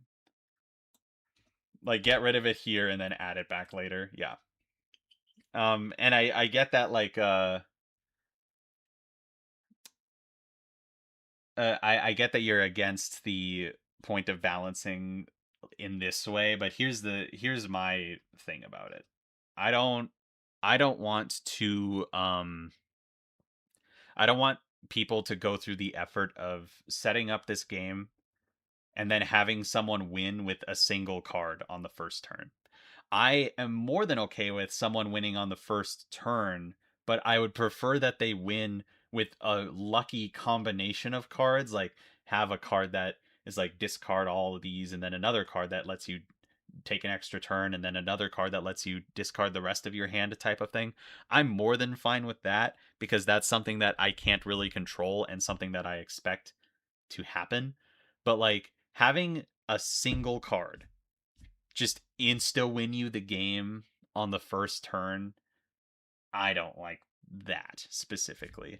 Like just it's a get lucky and you win immediately sort of thing. I'm not a fan of that aspect of it specifically. So that's why the Mambo will be nerfed in that way, and only a couple of cards are affected by this.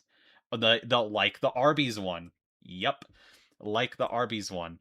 The Arby's one will have that same clause in it as well. I'm pretty sure it already does in my final version of the card.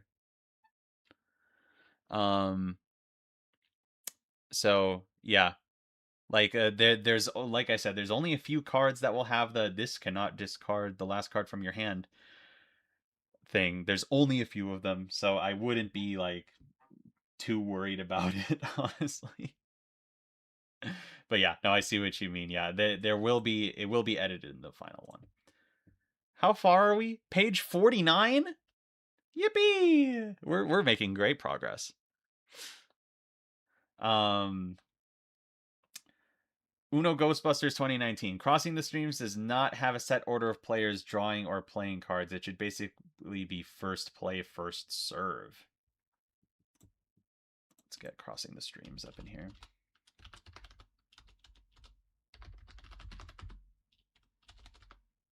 I can spell. Starting with you. It's not, so it's not starting with you. Must play a card. If they can't, they must draw 2 cards. Every player. Yeah, no, it doesn't. So it doesn't start with you.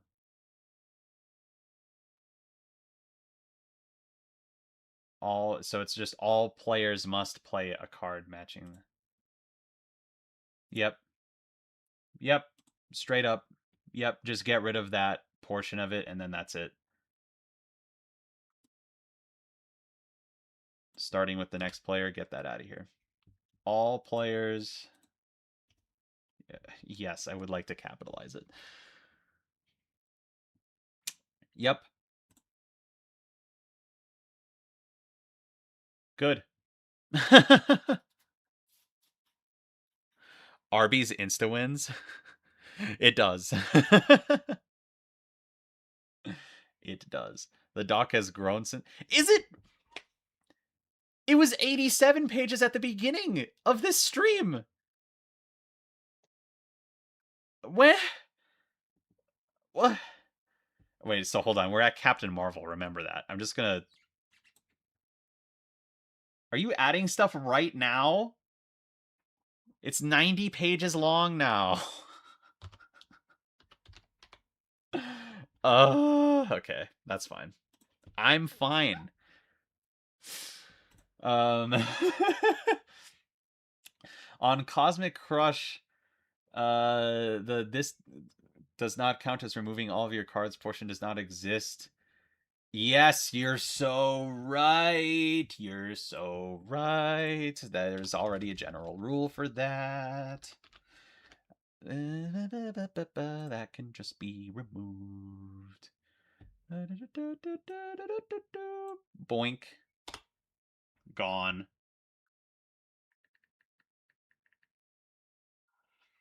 Gotta write down that. I'm pretty sure I might have already fixed that. Oh, I need to put crossing the streams in here too. Got crossing the streams in there. Happy feet. Yep. And we got the Pocket Pizza 2022. It's dip into the deck. Yep. Okay. All right. Moving on from that. That was an easy one. Jurassic World. The Raptor icon is actually exclusively present on 3 number cards. So the number on Owen's Wild Raptor should be changed to 3. That's so cool. Yep. Boom. Easy, easy, easy, easy. I'm glad we were able to figure that one out. I'm glad we got enough images of the cards to do that. Star Wars. The current effect is a little wrong. To them, the nothing happens portion is already done, and you do. If they have, let me get to the force. Oh, it's the next one.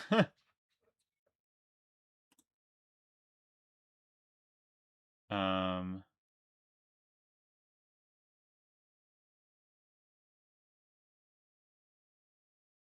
Yeah. Hold on.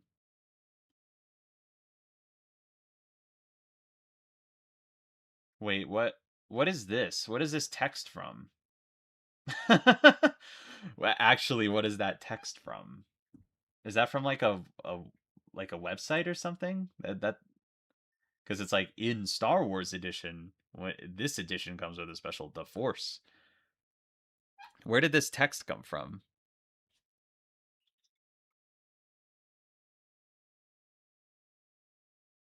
Huh.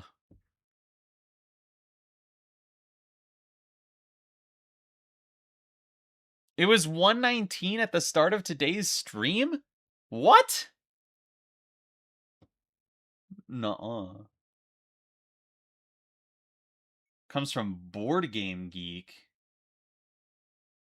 Hmm.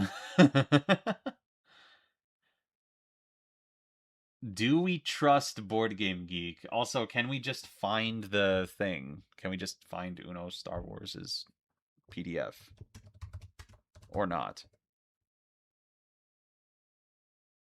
Um, because like we don't have a source for real.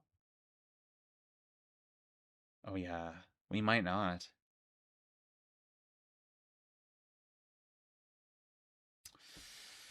Uh-oh, we don't have a source. That's not good. I mean, like, yeah. I mean, I bet it would be simple like that.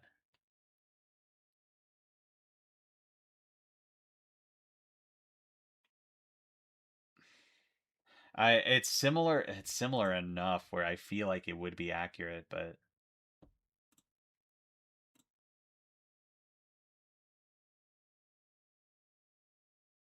like where would I just come up with this?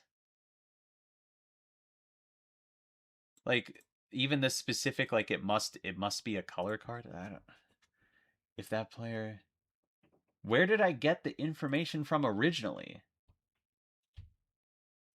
That's the question. Um okay. How about this? How about this is one of them that we come back to. I think if if anyone if anyone in chat or if anyone in the Discord server put this in the Discord server too, I guess. If anyone has Uno Star Wars and they have the actual effect text, I'll change it then and then we can do it in like a mistake time or mistake time, you know? Yeah, let's save this one and I will change it if need be, but for now I will skip it. Uno Marbles Avengers. For Infinity Gauntlet, rather than play a card, you actually lay it. This is more akin to discarding. Yeah. Yes, correct. Where's the Infinity Gauntlet? I'm just gonna Control F for Infinity Gauntlet. Yep. Oh, it's right here. Lol.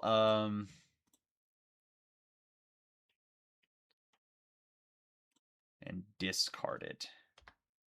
I'm gonna use the word discard because you laying it implies that you are not playing it and you're not triggering effects. Blah blah blah. This effect also includes you. Does it now?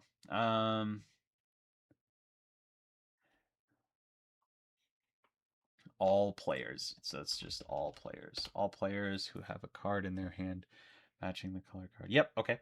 Boom. Pretty funny.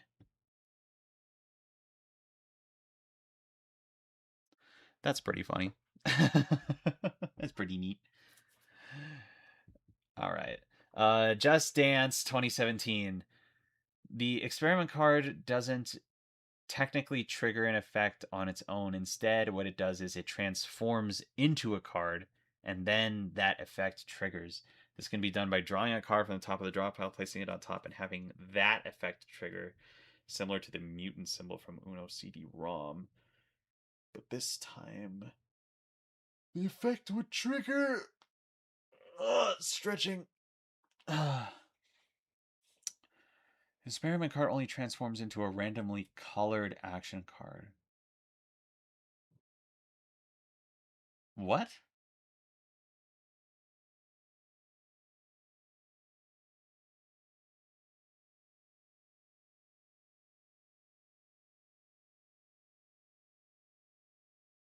Hold on. Wait.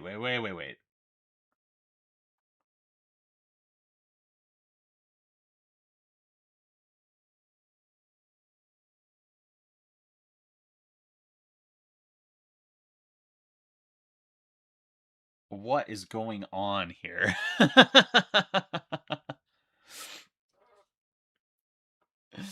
what what is actually going on with the wild experiment?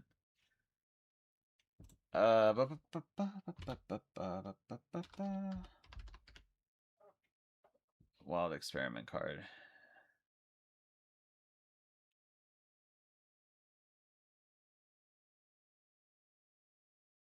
This is my favorite little boy. You're telling me that my favorite little boy doesn't transform into wild cards? How do we know this? did this get like mega tested? Did we confirm for sure that it can't transform into other wild cards?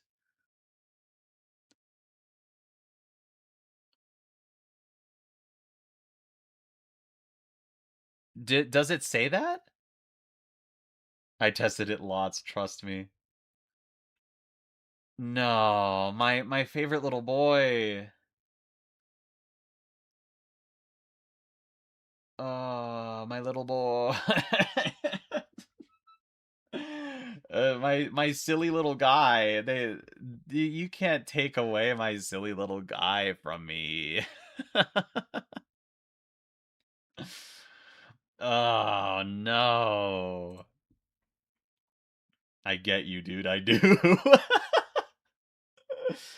But okay. Now, hold on. Before we completely disembowel my favorite silly guy, just dance wild experiment card images. I want an image of the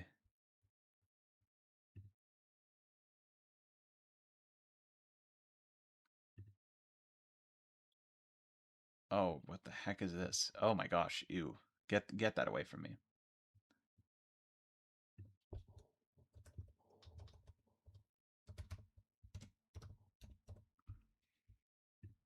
I need specifically the text that it says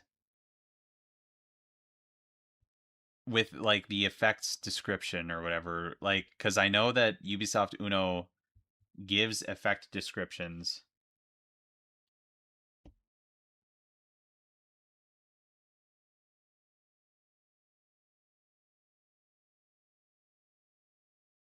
Hmm.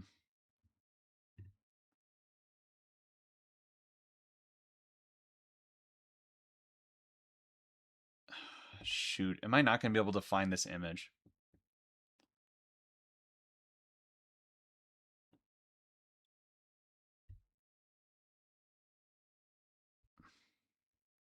Man, I don't know. I might not be able to find this image because it's such an obscure thing, right? It's such an obscure image. But so there's oh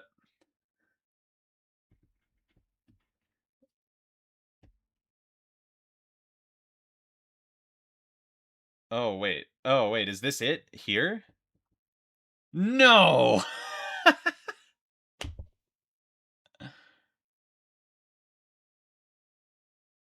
This is from a currently unreleased document.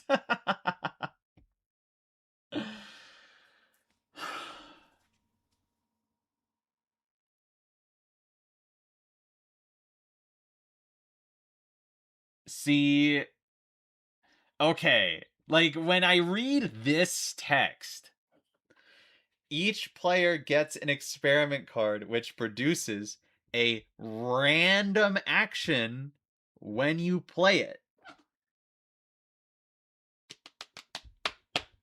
Ah! Like it's the wording. It's the wording. And then the wild experiment, it just has this. Yes, really. So like this is useless to us. Uh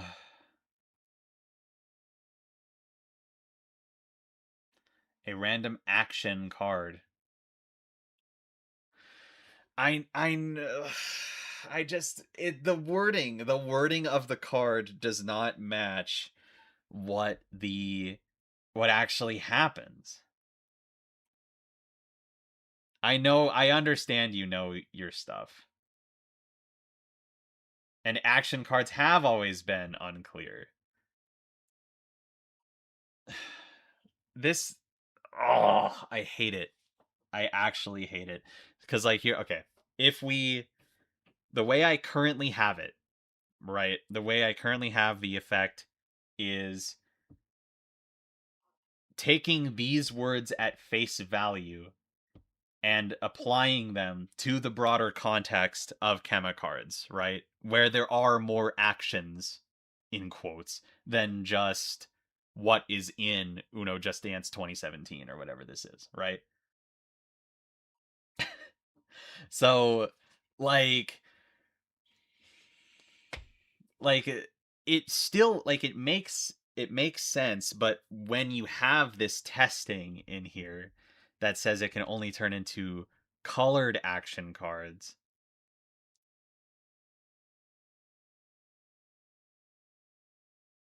uh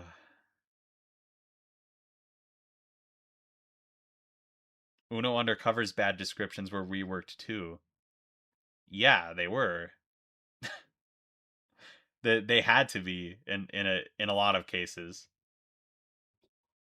because of how like nondescript they were, right? I mean, this sucks. This sucks. Should I just make a poll or something? Should I make a poll on like what should be done?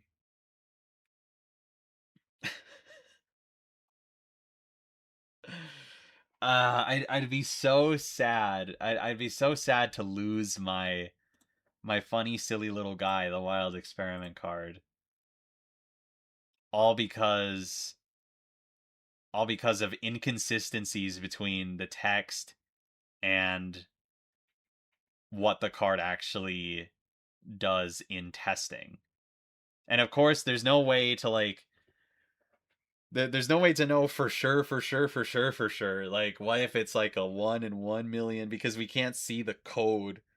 You can't see the code that it's like a 1 in 1 million chance that, oh, you actually got another wild card. That's crazy. I mean, I know that's probably not the case. Like, almost certainly not what's actually happening. And it actually just picks a colored action card. Uh,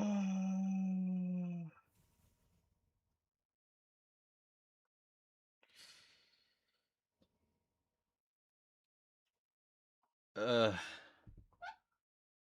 I don't know.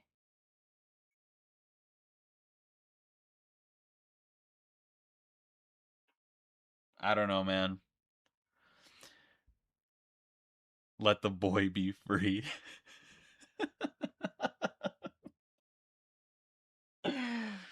uh, I don't know. I might have to make a poll on this. I think this is something where it's like this is so specific too. And I know I'm lingering on this for a really long time.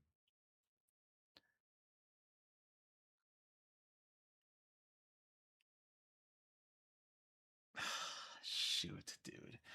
If okay, so if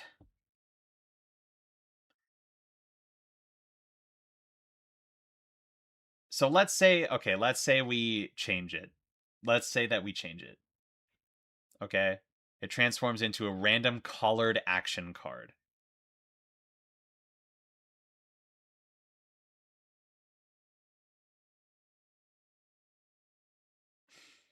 It transforms into a random colored action card. So that would only be the reverse skip or draw two of in the context of Just Dance, right?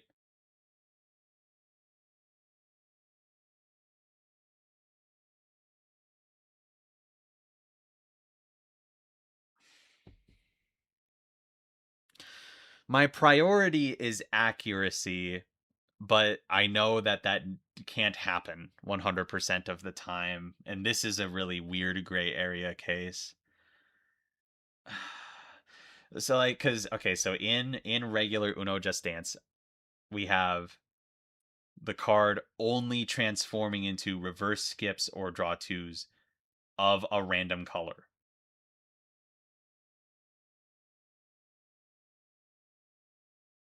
Uh-huh.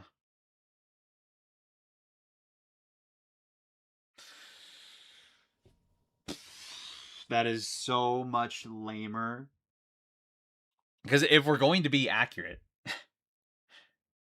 like if we're going to be accurate, it can only transform into these three, even though it says that it produces a random action card when you play it. It wouldn't apply to the rest of them, even though that's what it says. But in this case, right? In this case, we are in the world of Chemicards, and there are more than three regular colored action cards. So would this apply to other colored action cards besides these three, even though these are the only three that it can transform into in its own game? Or can it transform, or is it just completely limited? Is it completely limited to these three, or is it not based on this description? If we're going for 100% accuracy, it can only transform into these three, despite what the effect says. And despite what the effect says, it can only do these three things.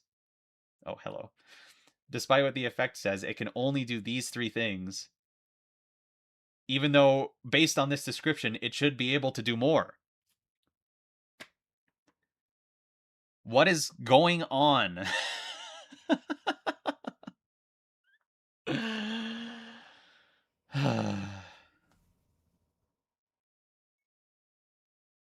I don't know. It is a random action. Maybe it could, maybe it would apply to other colored action cards besides those.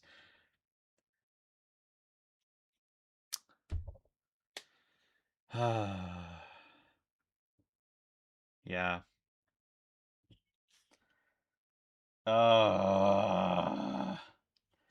I'm not gonna make a decision on this right now.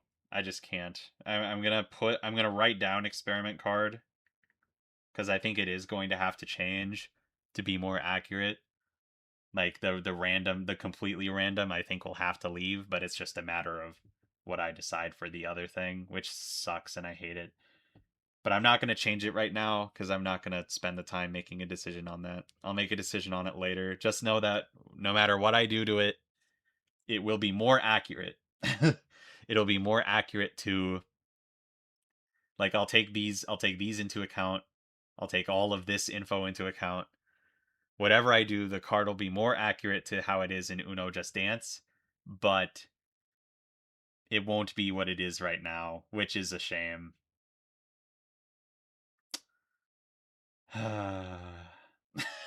Anyways, we're gonna move on. Undercover was inconsistent with its descriptions. Oh, wait, I know this is just more of a,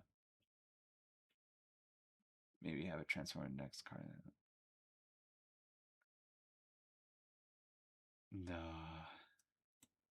This might I like this too. I'm taking it all into consideration.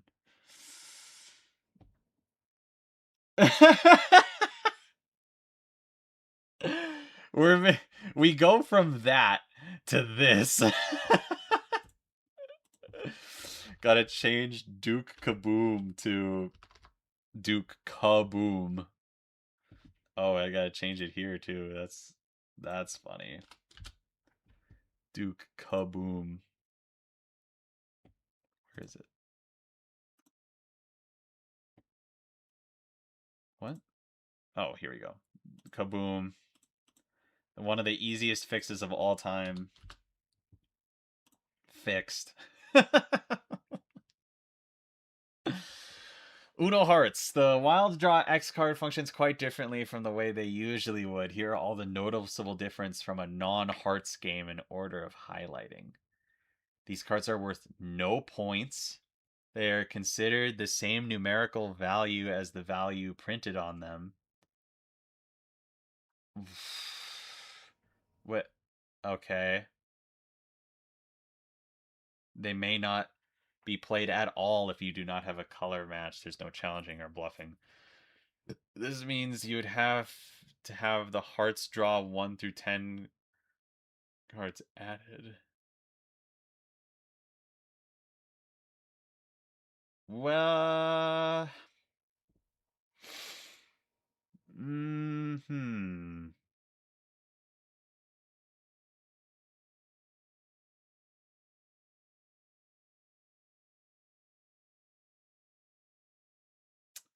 Oh my god. Oh Jesus. Oh no.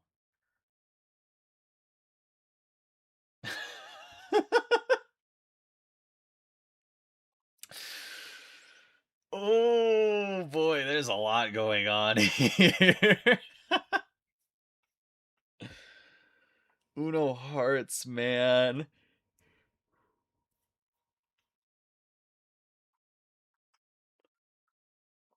Ah!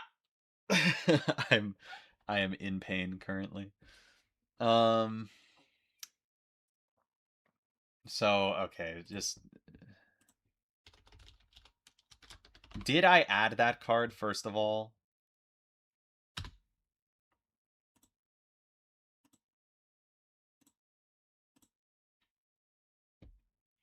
Wait a minute. Well, okay, wait a minute. Hold on. Hold on. Hold on. Did I even add that card in the first place? Did I add the Wild Draw X? And does it need to be added because Uno Hearts already has a ton of representation. If for those that don't remember, um, did I hear that a source for the Uno Star Wars Wild was needed? Yeah, if you have the Wild Star Wars version that has uh the Force symbol, then yeah, we do need it. Um, it's the one with the Force symbol specifically. If it shows the rules, then we need it. Function quite.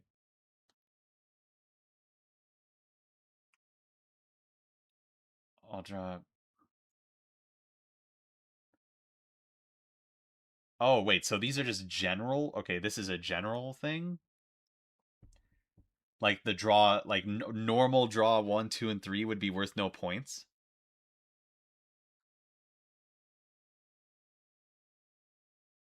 Is that like hmm? Yeah. Interesting.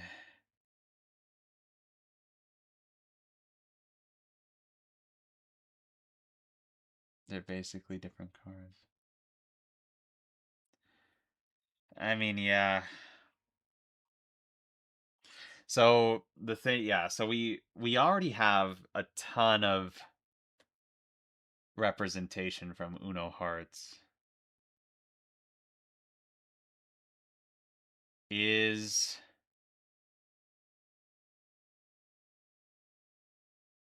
is it necessary to make these separate? Like to just add a bunch more, you know? Is it necessary? Like with a lot of these like suggested additions that you guys bring up, I'm pretty much always on board because it's just like one card. Like, oh yeah, like one extra card, like why not? Let's do that. But when it comes to this, it's like, okay, this is a bunch of extra cards. And it's in a game that already has a bunch of has a bunch of representation. I do like that these cards I do like that these cards interact with the point system because there aren't a lot of cards that interact with the point system. So I am a fan of that. That's what happens in this type of project. Yeah. Yeah. Okay. What do I say?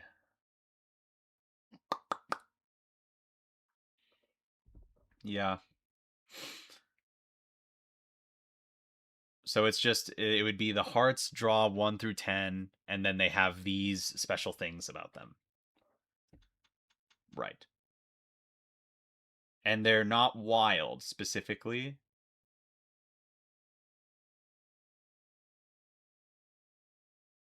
Oh wait, are they wild? They might be wild. Yeah, they are wild. So wild, yeah, wild draw cards. Yep. You can only play or lead. Mm-hmm. Man, there's a ton of okay.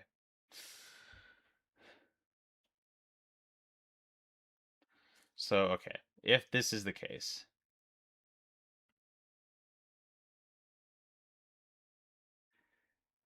so we have these, and then we have it was also a rule that states that wilds win in ties when compared to non-wild cards. I don't know about this part specifically because then this would have to be applied to all warlike effects, which I'm not sure we want to do that. I believe that there's also something that mentions here about how tricks are very similar to number comparison mechanics. Therefore, the effect should be reworked when playing the next player. When revealed in a number comparison event, all whoa.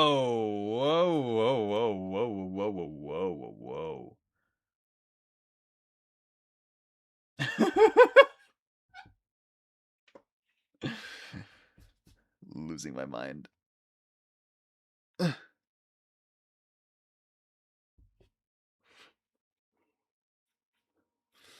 Oh, there it is. Well, okay. We're gonna take a little break from Uno Hearts real quick. We're gonna look in Uno discussion because in the Discord server, because apparently it got found. Yep. All right. That board game geek thing was correct. It was right. Um,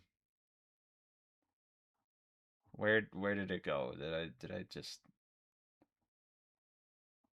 Star Wars here? So this thing was correct.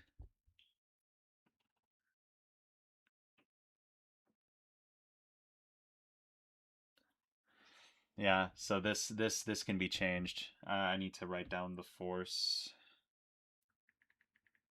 here, and then the the force. The force.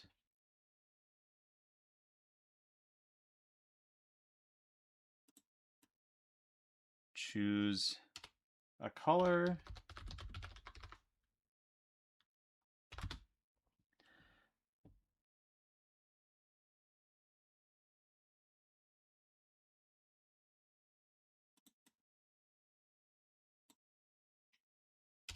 There we go. Fixed. Good find.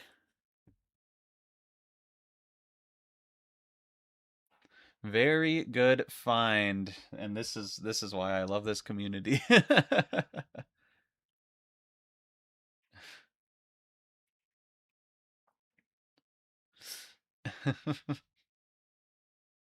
Rigged? What's what? I really don't know how the new YouTube chat XP system works. I don't know how it works. I don't know how any of that works. Ehehe. Okay. So this is a whole thing here. This is a whole darn thing. So it's a draw 1 through 10, but they're worth no points. They're considered the same numerical value as the value printed on them. Um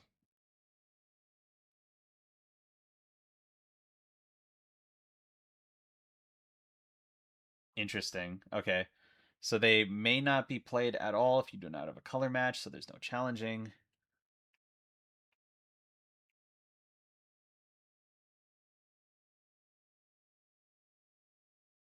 Yeah.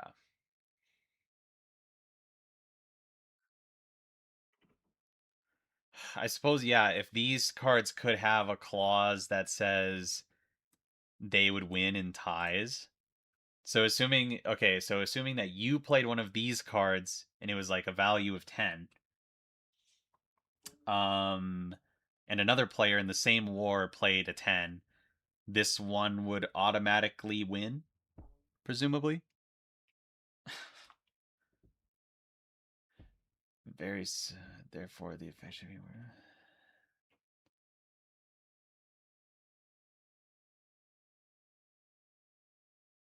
man. When a wild draw card is played in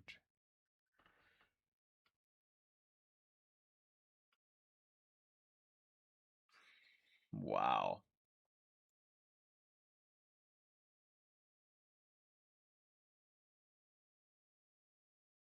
This is funny. If you deplete the draw pile, simply ignore the draw command. That's crazy.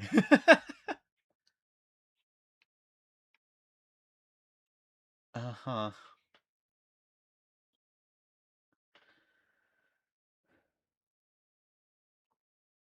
So purple 8 and green 8 specifically are worth no points, which I think is kind of funny.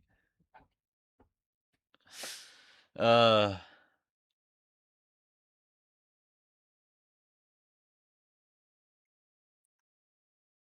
Man, there's a lot here. But yeah, adding these effects to the game. Okay, I guess I should stop delaying and actually do it.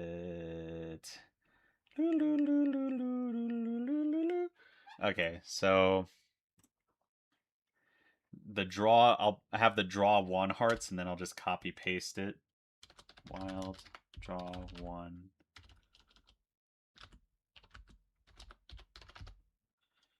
Draw one hearts symbol.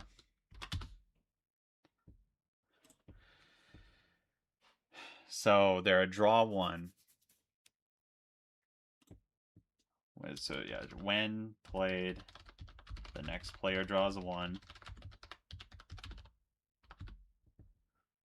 But this card is worth no points.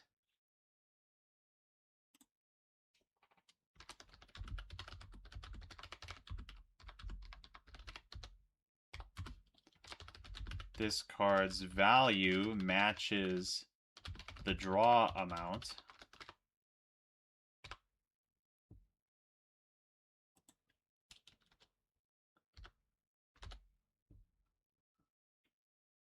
And yep. They may not be played at all if you have a color match.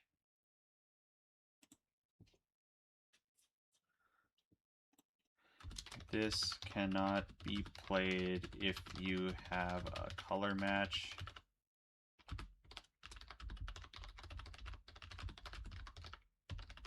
Just putting that there. Uh-huh.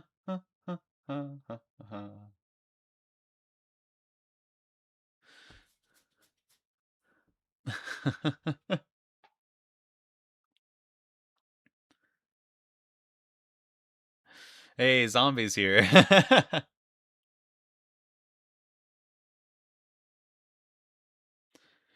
I mean, so yeah, here's the thing about it. So like it has a value, right?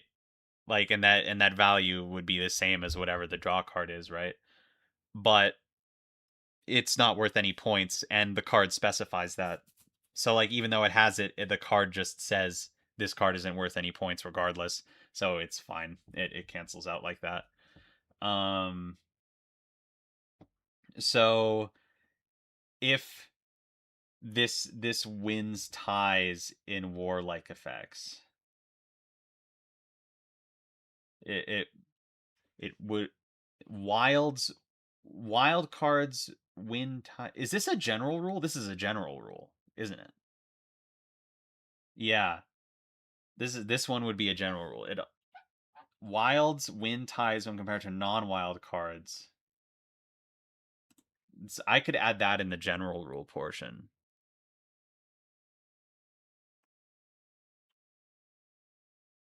because yeah, I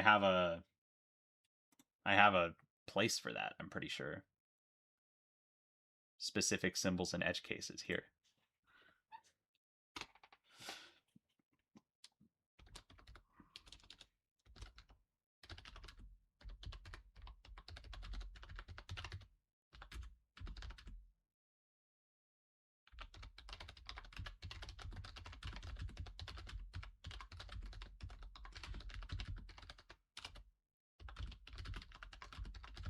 Them is wild.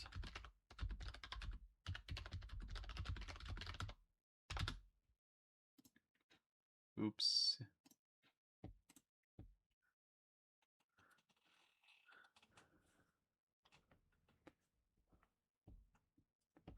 And this card wins the tie. Yep. All right. So we have that.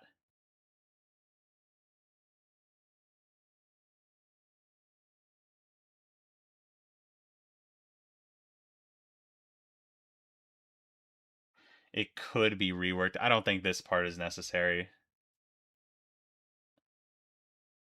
Well,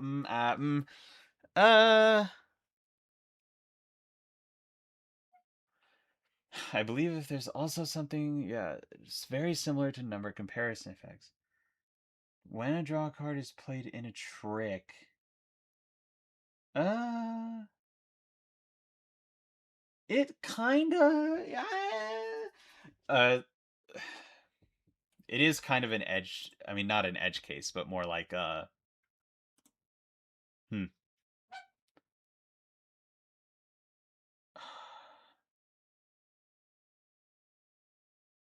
Yeah, I think that might be too much. I think it might be too much. It might be a little bit of a, I don't know. We'll see. I don't know. Actually, we won't see. I don't think this part is necessary. I don't think so anyway. I'm not going to include that part. We already have enough uniqueness here for sure. And like that one might get borderline crazy powerful. Where am I here? So we need this. And we're going to have to copy that 10 times. So we got to do that now. Let's do that now. Here's this. Draw 2. Draws 2. Can I zoom in on this? Yes. And then we do this. And now this is a 3. And this is a 3. And then we copy and paste it again. This is a 4. Everyone is going to learn how to count today. We got the 5. This is a 5.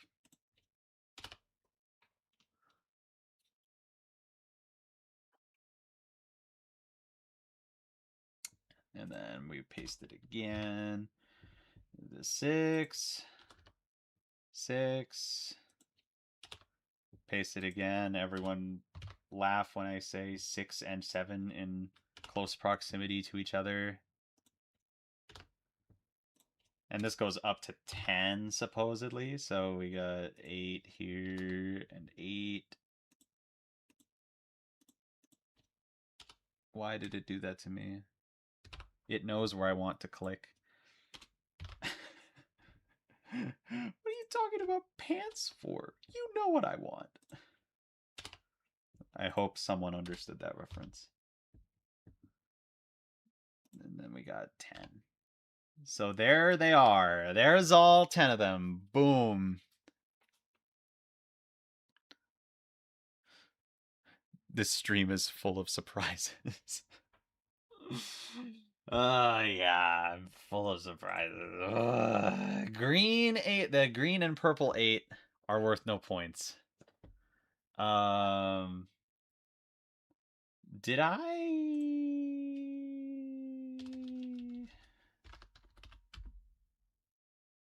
The green 8 and the purple 8 have swap hands symbols. And they're worth no points. But they don't have a unique symbol on them. They just have the swap hands symbol, but they're worth no points.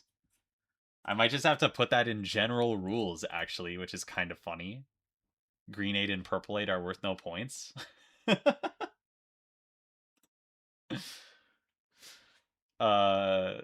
In the points section of the rules. Hold on. That's so funny, actually. Green 8 and purple 8 cards are worth 0 points.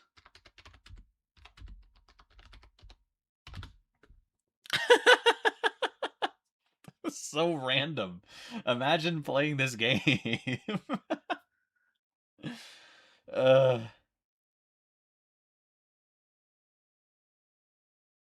that's funny.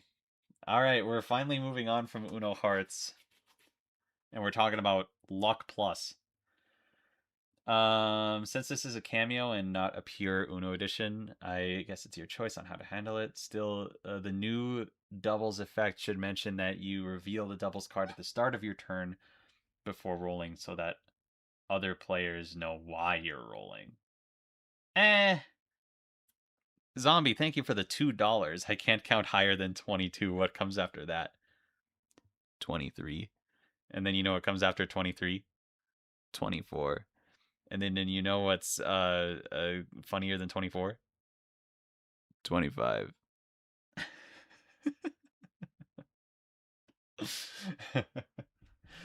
I don't know if this is necessary. I think people will know why you're rolling.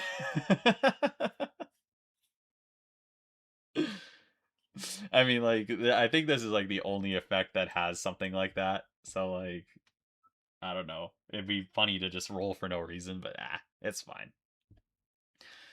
Uno spin to go. Much like regular Uno spin, this card should take up the turn of the next player, so they wouldn't take any other action on their turn. Uh-huh.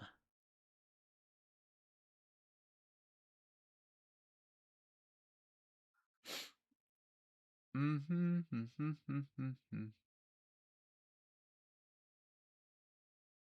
How would anyone know? Imagine a new player. Okay, wait, no. So here's the thing. Here's the thing. There's a card. I think it's like the curse or whatever it is, and it makes you draw a card at the start of every turn while it's in your hand. Like people people just can't question that because like you're playing the game. Like it's the same deal where like if something needs to happen, it will simply happen, and the players will have to trust that you're not doing something wrong. Um. Okay, what's spin to go? Um. Spin to go. Did I? It's not the tiki spin. It's the small spin. Um. And then so I need to have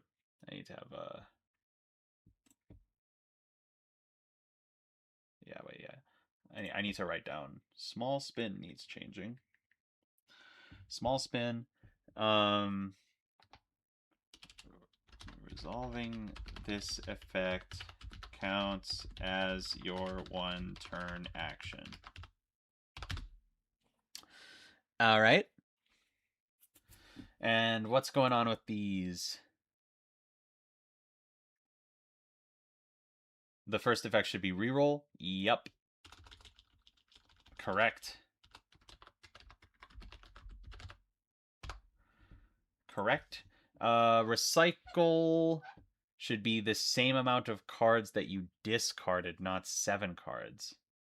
Oh, it's not a hand reset. It's a thing.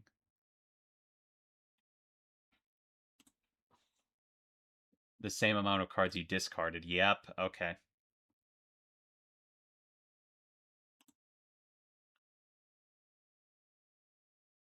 Yeah, so it's discard all cards in your hand and then wait. Yeah. Yep. Discard all when you roll this effect, discard all cards from your hand and draw that same amount.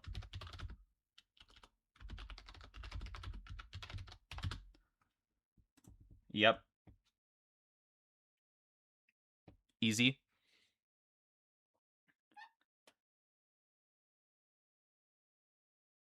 It's a hand refresh, but it's your entire hand.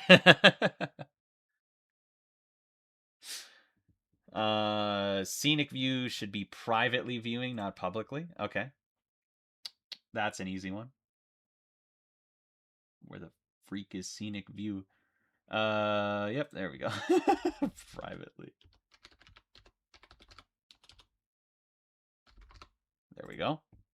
Easy. Luggage should only allow you to choose the color that is present in your hand, making it the same as spin's discard color. Interesting. Luggage.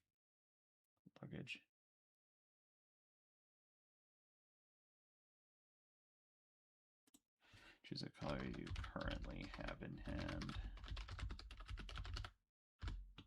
I know how to spell. All right. Yeah, you're right. I think you're right about hand refresh just getting removed from the thing. Hold on. If I type in refresh. Yeah. Yeah, no, you're right. This should just be gone. It can leave. We don't need that. We don't need that anymore. We're too specific for hand refresh. We've moved beyond it. Uno triple play stealth should only affect other players. I named that meltdown. All other players. All right, we gotta put meltdown in there. Typing that in. Boom. There is this rule that allows you to dissipate all cards except the top card from a draw pile if it is deemed to have 20 cards. What? Hold on. If after a discard pile has approximately 20 cards on it, remove those cards, returning only the top card to continue the discard pile. This will prevent the pile from false triggering. Place the removed cards to the side. Uh, hmm. I don't know about this one. I don't know if this should be included because it kind of interferes with Uno Tippo's mechanics in a way, where like the main thing of having a potentially disorganized pile. Like I like it. I like the mechanic. I like that it exists. But like would it conflict too much with you could still spill a pile with 20 or less cards. This is true.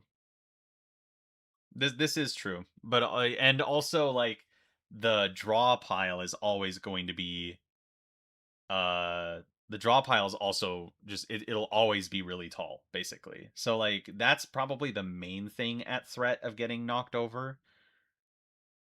I could add this. I could probably add this.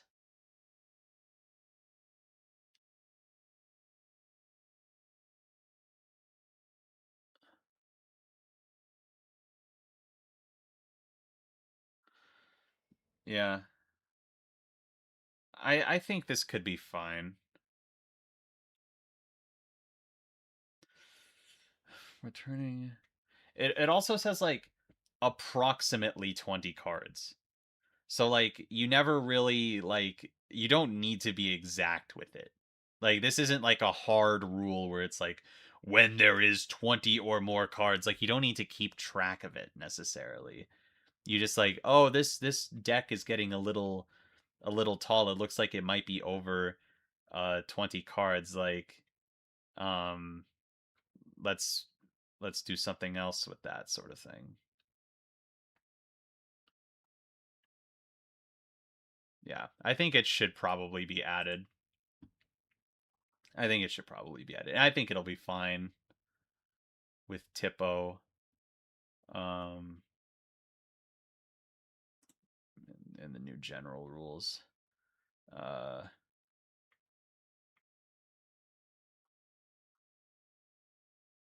Danger deck, out of turn. Character cards.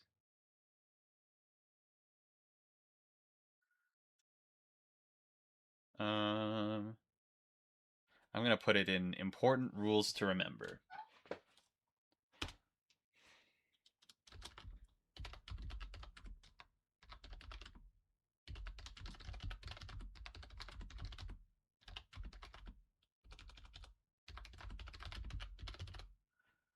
If it has 20 or more cards, and where do they go?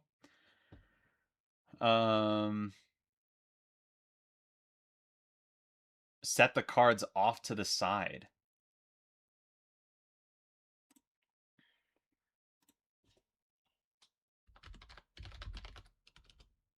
Leave the top card.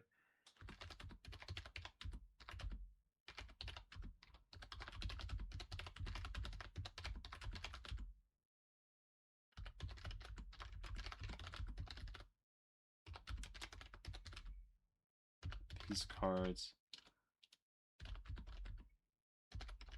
shuffle back into the game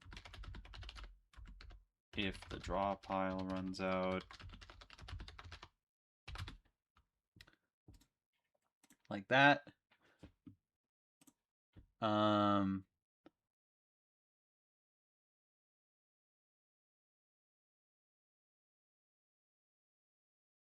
This might reach the 5 mechanic quota you said for keywording.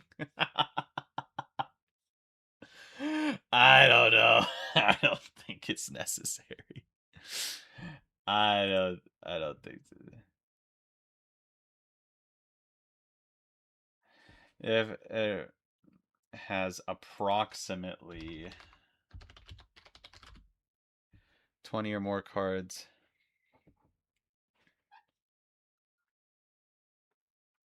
Yeah.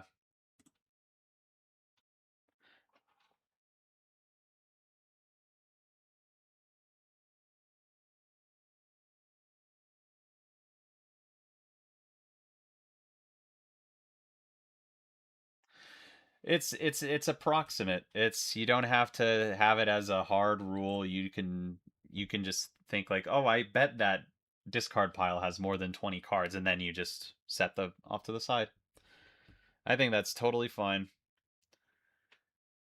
Oh no. What is going on here in Ubisoft Uno?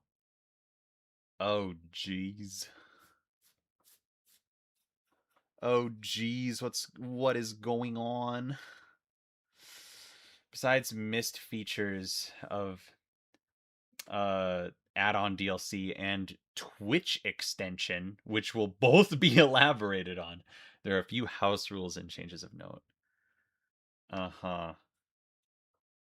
They added a few extra house rules since they were last covered.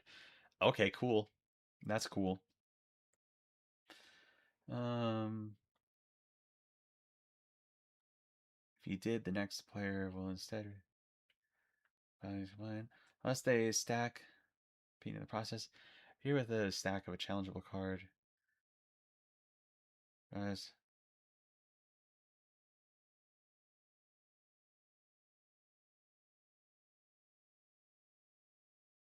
Okay.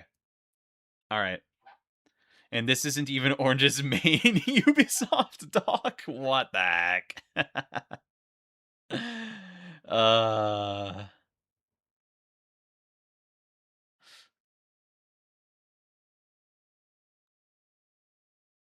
Wow. Okay, so this stacking is if you're hit with the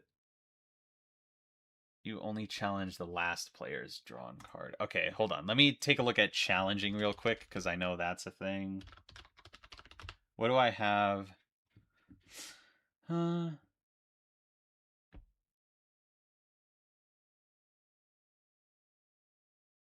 A successful challenge only applies to the top card of the draw stick. So we already have that, right? If you're hit with a stack, you only challenge the last player's draw card. Oh, wait, that might be a little bit different. Oh, wait, yeah. Yeah. Yep. Okay, so that's already there, so that's good. But as for the rest of the stacking, so this is just a less elaborate stacking. Um, it's less specific because it doesn't have as much stuff going on. You know, like it. This is like almost like a simplified stacking where you need to stack the same number. Um, like it's different, but also we already have stacking, and the stacking that we have is a more elaborate system that encompasses all of the the different draw cards that can be stacked and stuff like that. So like I don't know if the rest of that is really necessary, especially when we're talking about the rest of Ubisoft Uno being represented. If a card in your hand is this is jump ins. If a card in your hand is the same card as played, there is a brief window in which you are prompted to press a random letter on your keyboard. What? Or click on the card itself immediately at a turn before the previous card is carried out. If you press it, you play your own card, and you are treated as the player whose turn it just was. And the previous card does not trigger its effect. The amalgam should note that the card's effect does not trigger if jumped in on. It is unknown whether modifiers such as Typhon's Curse differentiate cards for this purpose. Presumably not. This can also be used with wild cards. Uh-oh. Whoa, whoa, whoa, whoa, whoa, whoa.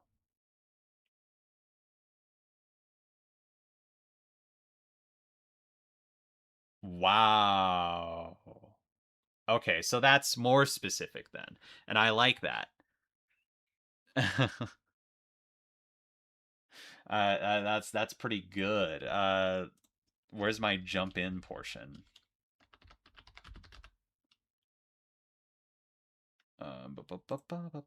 Jump in rule. Um, yep. So I just I'll specify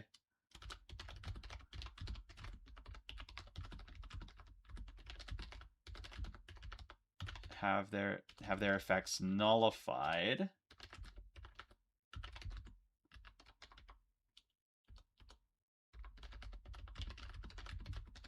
And if a wild card is jumped in on. Oh, but it's a jump in. It jumped in on the. Wait, that part doesn't apply, does it? Hold on, wait. This can also be used with wild cards, and the previous card does not trigger its effect. Yeah, so that okay, so yeah. The So this is all we really need here, because I know I understand the intent to where it's like if you jump in on top of a wild card, it nullifies the color choice of that wild card or whatever it would be.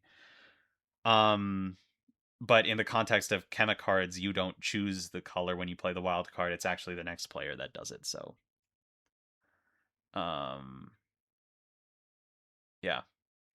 So I get that, but yep, no, that's more specific. So I added that clause in. So that's good. Boom.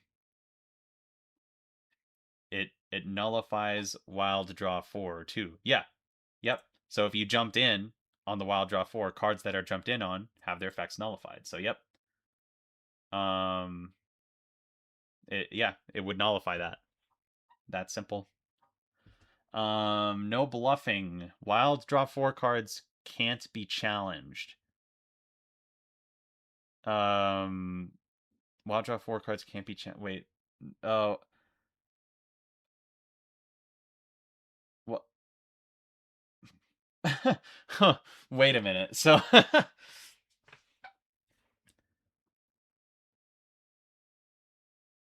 so wild draw 4 cards specifically that just that symbol can't be challenged. And this instead applies to just the draw 2 and the wild draw color from Uno Flip instead. That's kind of crazy. So this would just be an optional rule. And well, it would be all challenging if we're to oh, okay. If we're to believe the bracketed part.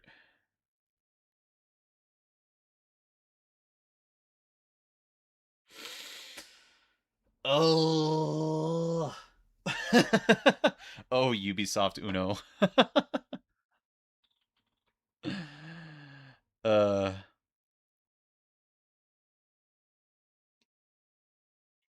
Oh, Ubisoft Uno, you funny silly Ubisoft Uno, you. Man.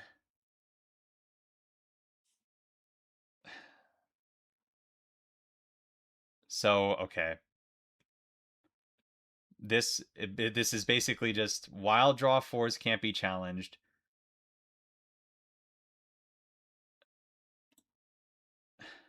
What an optional thing where you just can't challenge. Is that it? I mean, if so. Oh wait, no, I'm in the wrong section. Hold on. Optional rules. I need optional rules now.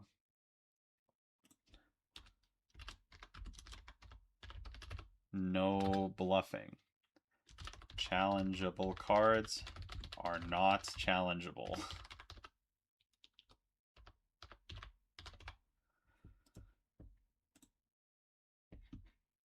Really, though.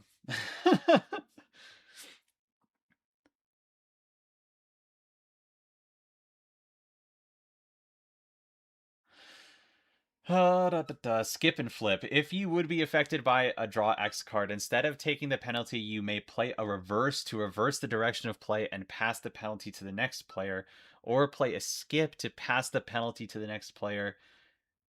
The card you played is vanished. Vanished? The new receiver of that penalty may not pass it to themselves, but may stack. The skip and flip. That's pretty interesting. I kind of like that. It means that it's out of the discard pile. Oh. Oh, wait. So, okay. The card that you played. Oh, no, it gets set off to the side? Is that a 6th use of getting set off to the side? Oh.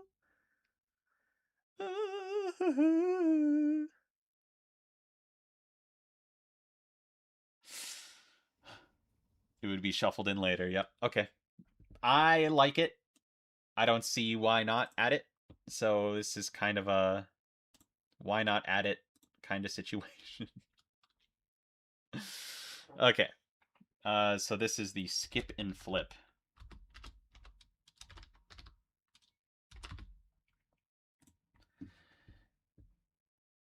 And I'm just going to take this.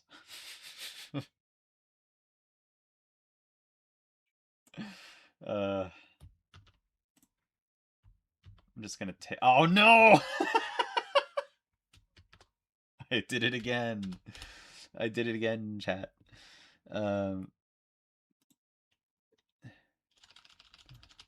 Set off to the side. Can be reshuffled in if the draw pile runs out. I might have to make a keyword. I might have to make a keyword for that.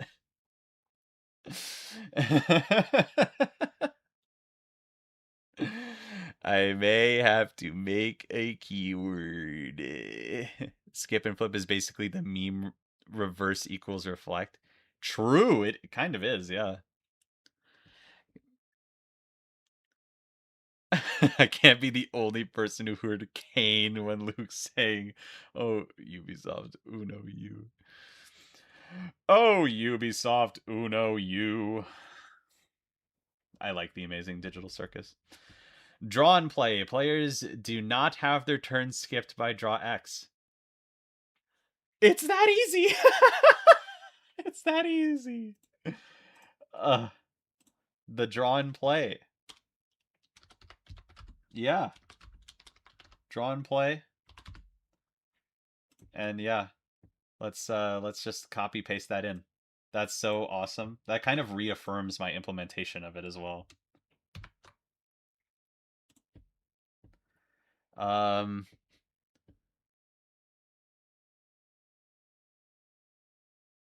did Luke voice Kane? That impression was spot on.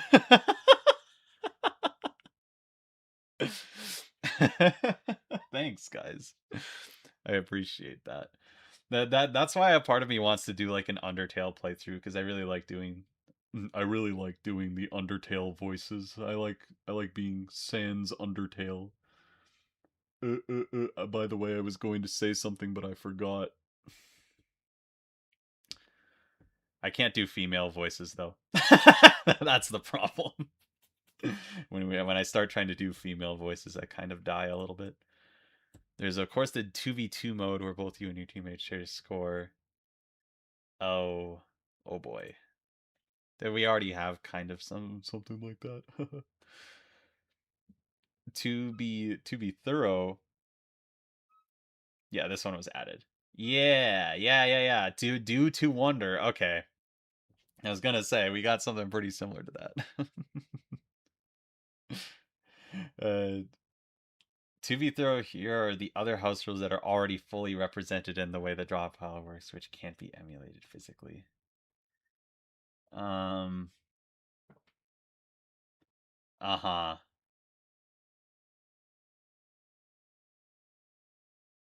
Though this would not be emulatable in a physical format, the draw pile is never reshuffled as it normally would be. Uh,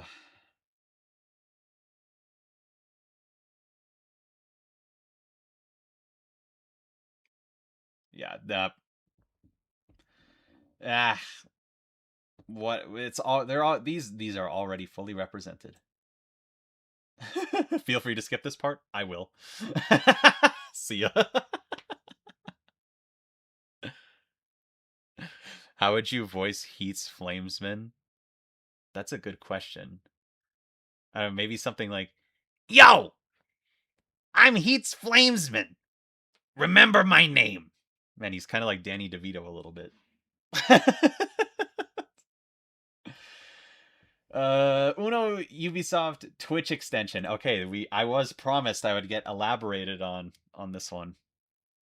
This is a Twitch extension that you can use in order to connect your chat to the game. So with the extension, before starting the game, you can toggle whether or not your chat will view opponents' hands during the game, and you can also play with disruptions. Disruptions can be enabled for the Twitch integration, allowing viewers to vote on one of the three limitations to affect the streamer for the next 75 seconds. There will then be a 15-second voting window where the previous disruption ends, the new disruption is voted on. The new disruption is only applied at the end of the streamer's turn, so if the 15-second window ends, the disruption will wait to only take place after they take the action during their turn. Disruptions are restricted for the streamer, hindering them in various ways. Why would we want this? A lock icon will be placed on unplayable cards in a local game. This can simply be stall the timer until the next disruptionless period. Here are the disruptions. Okay. Joey Drew eats Flamesman or Suction Cup Man. Thanks for the $2, zombie. Joey Drew, he's a little bit on the older side. He's got older voice. but yeah. Who just texted me? What the heck? Who dares text me? Also, who's adding me? Hello?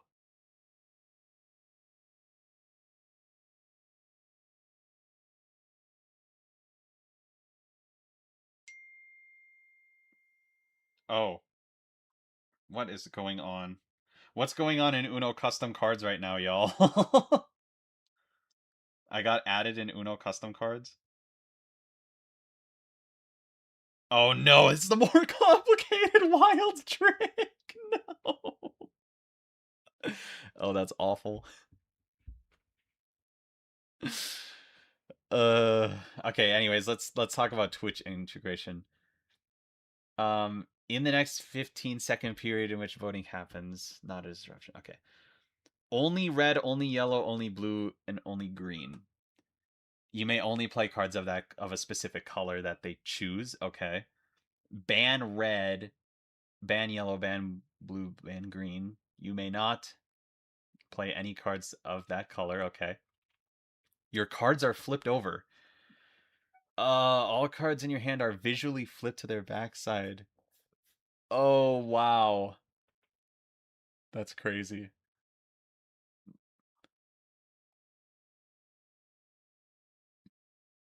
This okay. Yep. Hide opponent's hands. Your opponent's hands are hidden. And Twitch plays Uno. In the Twitch chat, viewers can type out a number associated with any of the possible actions. What? What? How the heck do we implement this? Legitimately, how do we do this? This is a crazy feature, but like how do we implement this?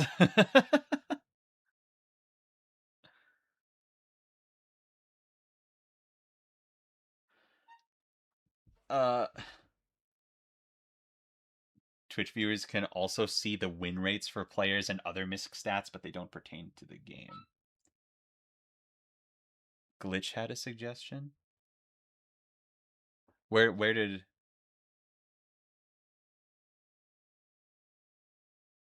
I mean something like this is hard to implement. No matter what happens, like this is something that's difficult to implement, especially if it's time based, right? Like because you know me and my timer mechanic philosophy, right? I've gone that over that a lot. So having it all be linked to a timer is kind of rough, but I feel like there could be a way to implement this kind of thing somewhere.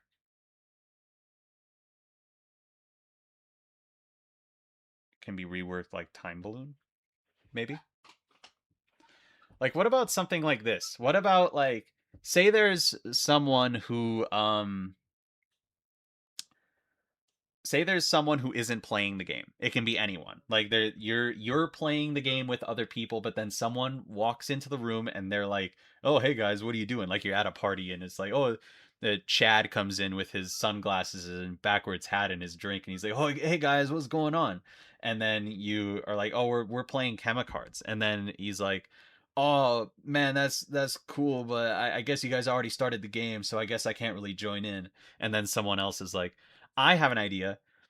You can still affect the game if you want right now by choosing a player and a random effect from these, and you can hinder players if you want. Isn't that funny? And then Chad is like, "Oh yeah, I hate Sarah over there, so I'm gonna hinder Sarah's game. It'll be so funny." And then like Chad will ban Sarah from playing blue cards or something like that. But then it only lasts until your next turn or something like that, or until like Sarah's next turn is over. So then like if and then if another person walks in, like Chad 2 the sequel walks in, and Chad 2 is like, oh man, I really hate Anthony as a human being, so I'm gonna make it so that everyone else gets to hide their hand while Anthony doesn't get to. I don't know. And then You know what I mean? Like it's just like a super optional rule that's like, oh, like if someone comes in and wants to hinder someone specifically, they can do so, but only for like one round of cards going around. Does that make sense? I don't know. I think it could be kind of interesting to try and implement this like otherwise untapped functionality. Oh my gosh. Oh, here's here it was. This is another suggestion here from Glitch. Hello Glitch. Um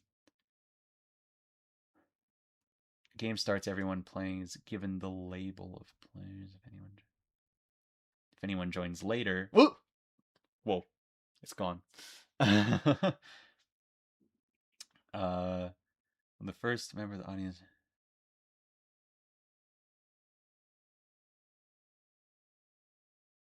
Uh huh.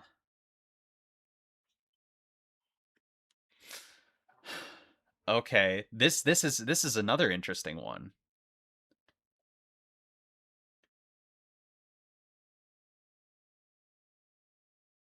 This could also work just as well. I feel like having the audience, quote unquote, like have its own turn, so to speak. Like having if you have the audience have a turn, and then whenever the audience's turn activates or something like that,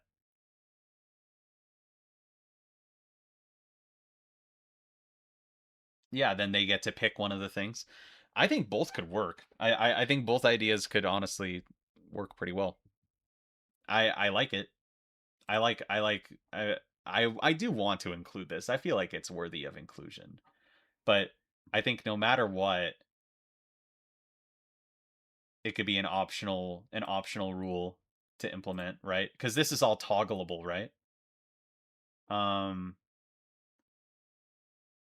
well, yeah, it's toggleable because you choose whether to connect your chat to the game in the first place. Like you don't have to. So yeah, this is an optional rule for sure. Um yeah, I would say this is a good use of the optional rules. Um yeah. Yeah, let's add it. Let's add it right now. Let's do that. Players who are part of the game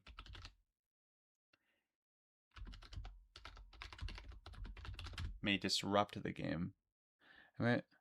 I recommend having the vote in parallel to gameplay so when an option is decided, the effect voted on happens immediately, and then voting is done for the rest of the gameplay till the next trigger.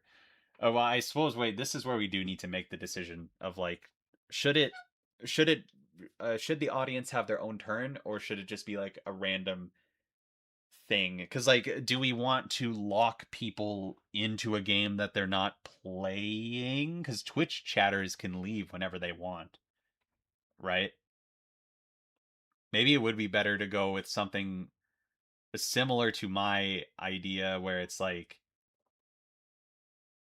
just like per person. Well, but then that kind of gets rid of the voting aspect of it. So maybe it would be better to have it on a specific turn. So like audience gets a turn.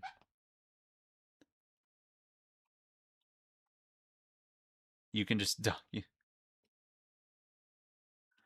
hmm.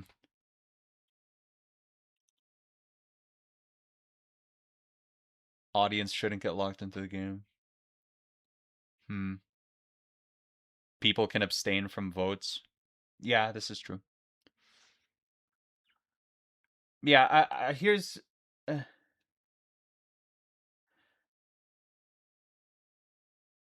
I think it should maybe be like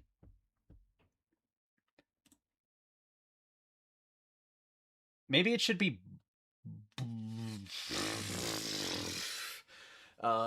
maybe I'm thinking too much about this.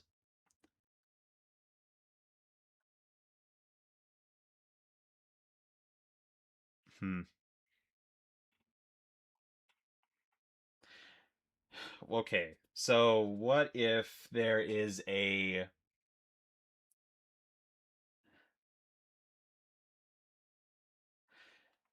Okay, so what if there's just a designated slot, right? Like it's not like it overlaps with someone else's turn. Like what if the audience like legitimately has their own section, like their own turn? Like so they have their own designated space, and it's like where the first person who joins the audience, they get to choose where that turn lies. So they would choose like what turn it is between this and this, right? Um like so Chad walks in and Chad is like, "Okay, I am going to join the audience, so to speak, and I'm going to sit between Sarah and Anthony." And so he sits between Sarah and Anthony, and now anyone who joins the audience after him will be joining a vote in that spot, right? So now whenever it's Chad's turn, quote unquote, he and anyone else who is in the audience picks one of these to happen, and then it happens until the next turn or whatever it is. And then Chad and whoever else is in here, like people can leave and come back and whatever, and like, and then if that's the case, like it's just whoever's there, they vote on whatever one of these is there. And if there's a tie, like nothing happens. Um because I don't know, I have a feeling that there won't be that much of a big audience in a lot of cases, but even still. Um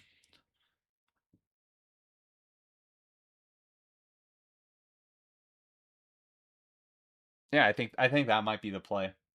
So just every turn it's the audience's turn, and every time it comes around to the audience, they pick a player and they pick one of these downsides, and then it goes around again.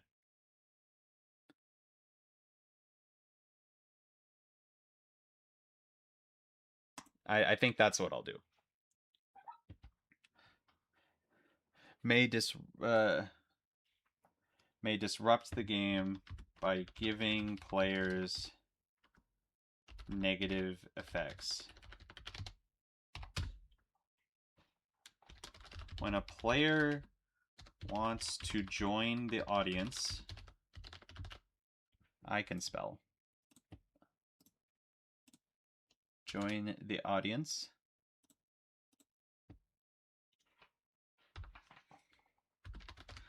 When a player wants to join the audience, they choose a spot in the turn order between two other players. They are now the audience. They have turn. I can so spell.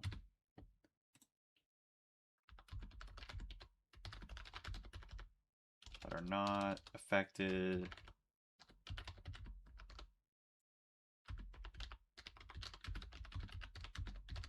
by gameplay in any way.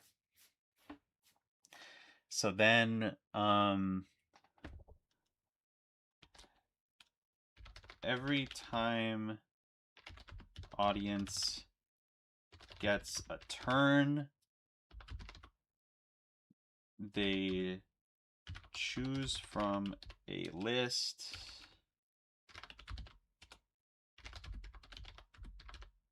disruptions. They choose from the list of disruptions and the player they wish to disrupt. If multiple players are in the audience, they must vote on the disruption, and the player being disrupted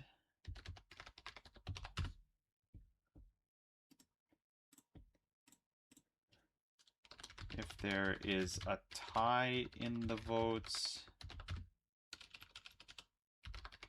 nothing happens. Or the disruption is nullified this turn.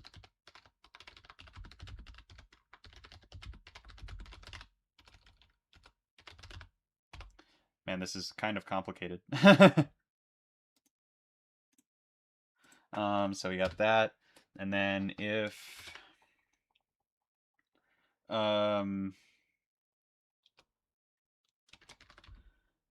disrupted player must play with that disruption until the audience's next turn.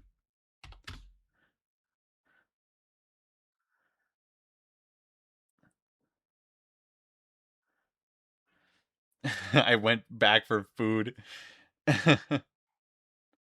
Oh, if there's a tie, the disruption should be decided randomly through a dice roll. Oh, okay. I can change that. If there is a tie in the votes for the disruption, the disruption is randomly chosen. How many of these are there? 1, 2, 3, 4, 5, 6, 7, 8, 9, 10, 11. So it would be the, or is it do they vote on the symbol here and the color separately, or are they all separate options?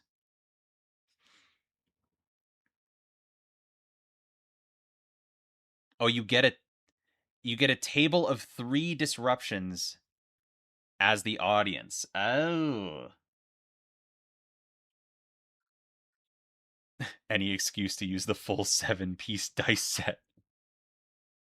They are all separate options. So it would have to be the D12, which is fine. I mean, the reactor D12, you just got to remember what the reactor D12 was, and then you roll it, which is fine. They're simply condensed in here. So yeah, or just don't tie. The box should say that Chemicards includes audience participation. Yeah, so it's 16 players plus audience participation. So that means that you could have infinite players. That's kind of funny. Also, yeah, I know, yeah, D12 is reactor die, but you're just gonna have to remember, and you're just gonna have to not tie. It's that simple.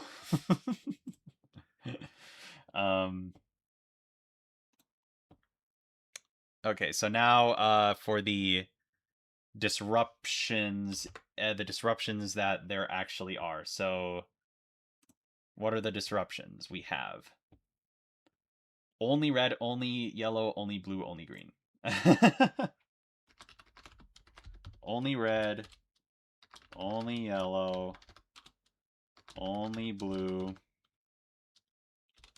only green. And so the effect text will be about the same. Only red. Disrupted player may only play red cards. Womp. And then we just change that. Boom, boom, boom, boom, boom. The disrupted player may only play yellow cards. The disrupted player may only play blue cards. The disrupted player may only play green cards.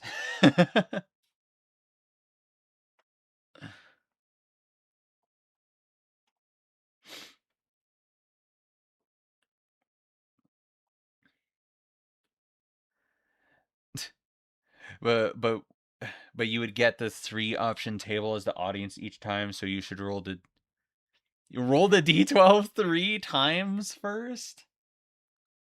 But this is for, that's just for random selection, right? I mean, it'll be random either way. If no one votes, it'll be random either way. It doesn't matter if it's random out of 3 options or random out of 12 options. Like the audience forwent forwent the decision, so therefore it is random.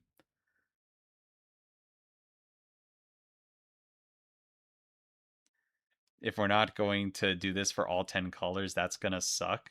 I mean, no. I think it'll be fine. I think it'll be just fine. Probably better even. Um ban red, ban yellow, ban blue, ban green.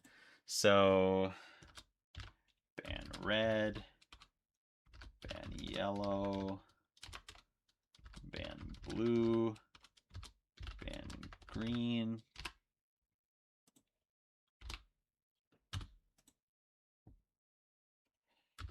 The disrupted player may not play red cards. And now we do this.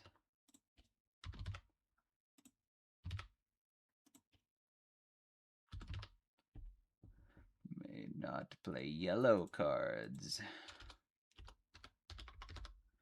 May not play blue cards.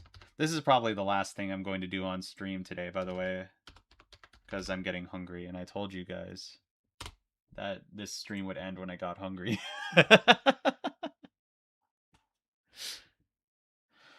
All right, so we got that, and then we got flipped. All cards in your hand are visibly flipped to their backside. Well, actually, with unplayable cards simply not being played.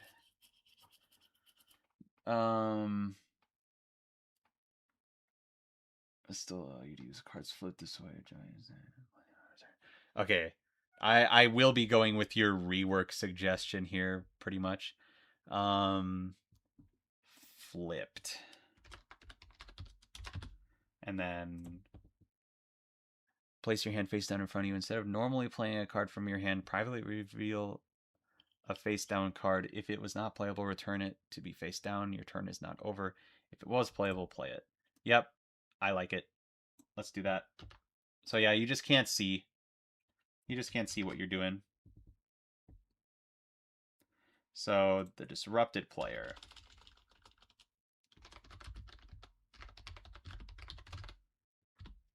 places their hand face down in front of themselves.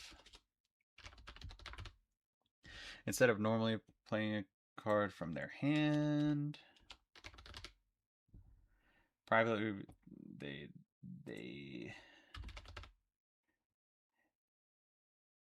return it.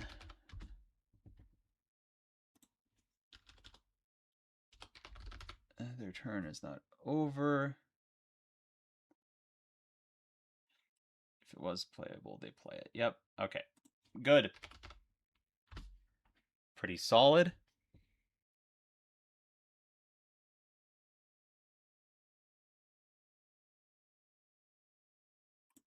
And then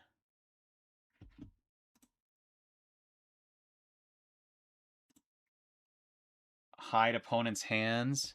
Did the stream stop? Is everything okay?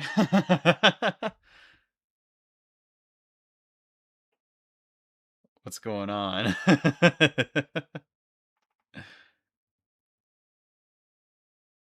I think it's fine. I think we're fine, right? I think I'm still streaming.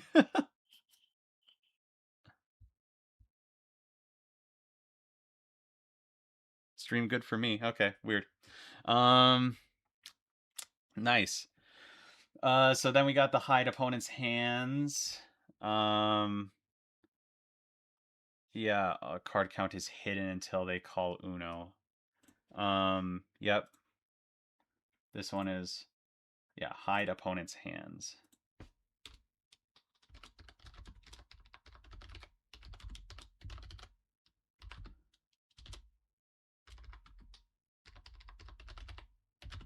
All opponents. Oh my gosh, I can spell. I can spell so much. All opponents of the disrupted player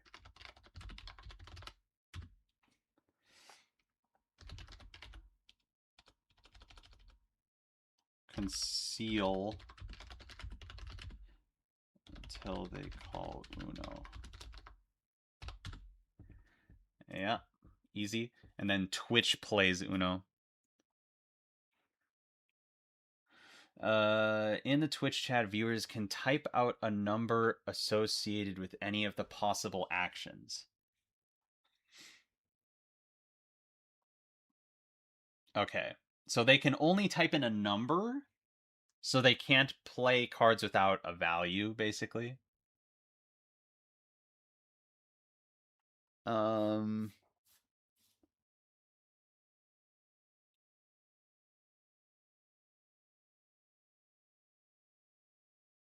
hmm.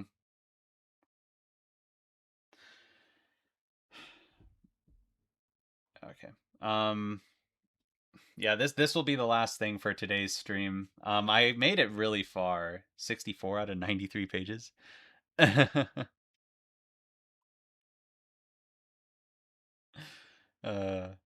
okay, so but yeah, with Twitch plays Uno, I guess it's just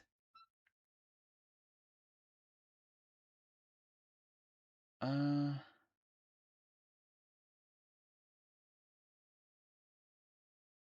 drawing. Oh wait, it's action specifically. So it's drawing from the draw pile, playing any one of the cards, challenging, stacking, jumping in, playing a card immediately from the draw pile. What?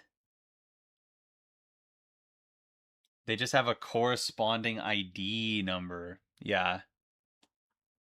How does this work from a lore perspective? I have no idea. They can play any card in their hand. Okay. So it's a vote between any of these options and also playing any card in your hand. Like, wow. Okay.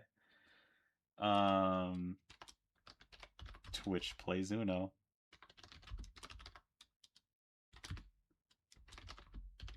The audience votes to choose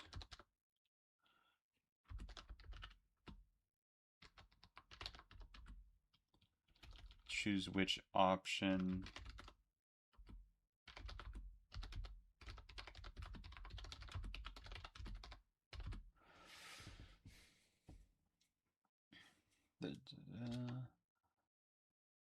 and so the options are draw a card from the draw pile,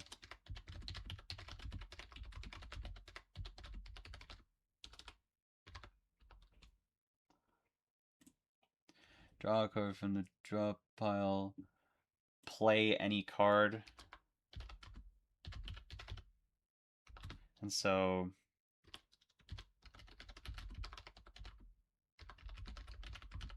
I'm assuming the audience votes on which card is played.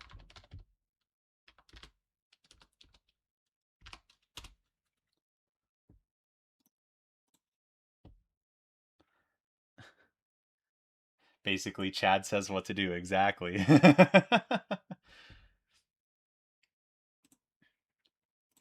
Challenge previous card.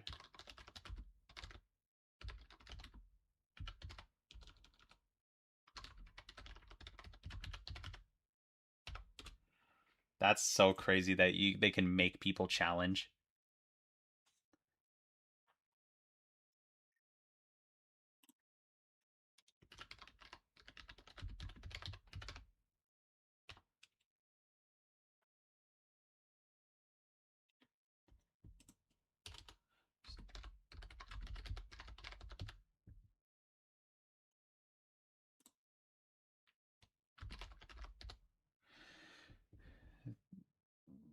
They want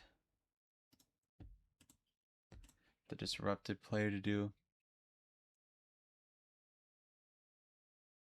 Each card is a separate action. Yep. Yep.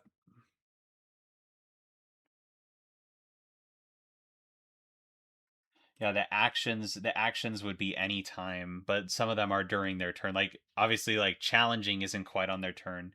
Continuing a stack is and playing a card are kind of one and the same a little bit because it just depends on what the audience votes to do. Drawing a card from the pile is the same as is at the same point in time as playing a card. Um playing it choosing whether to keep a yeah, choose whether or not to keep whether to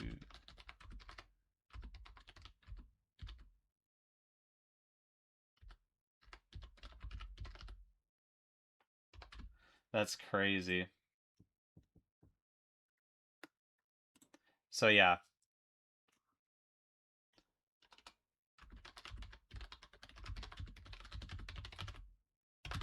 So if you fail to have a match, they can choose to keep or play the card that you drew, assuming that the card can be played. They can continue a stack. They can draw a card, and they could challenge a previously triggered card. Um, and they can and they can play a card, and audience gets to choose the card. It's really like they're voting on each choice. Yeah.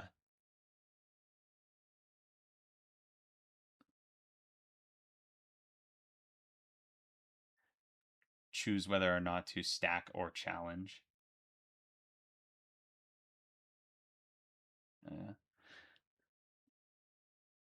Parallel universe versions of chemists are influence the game. They would vote each time the player had this decision. Yeah, yeah, yeah. Yeah, that's basically what we got here. I think I'm going to have to call it. How much is left? How much do we have left? Bookmark for Luke. Oh, thanks. They already bookmarked it for me. We got this much. This much left.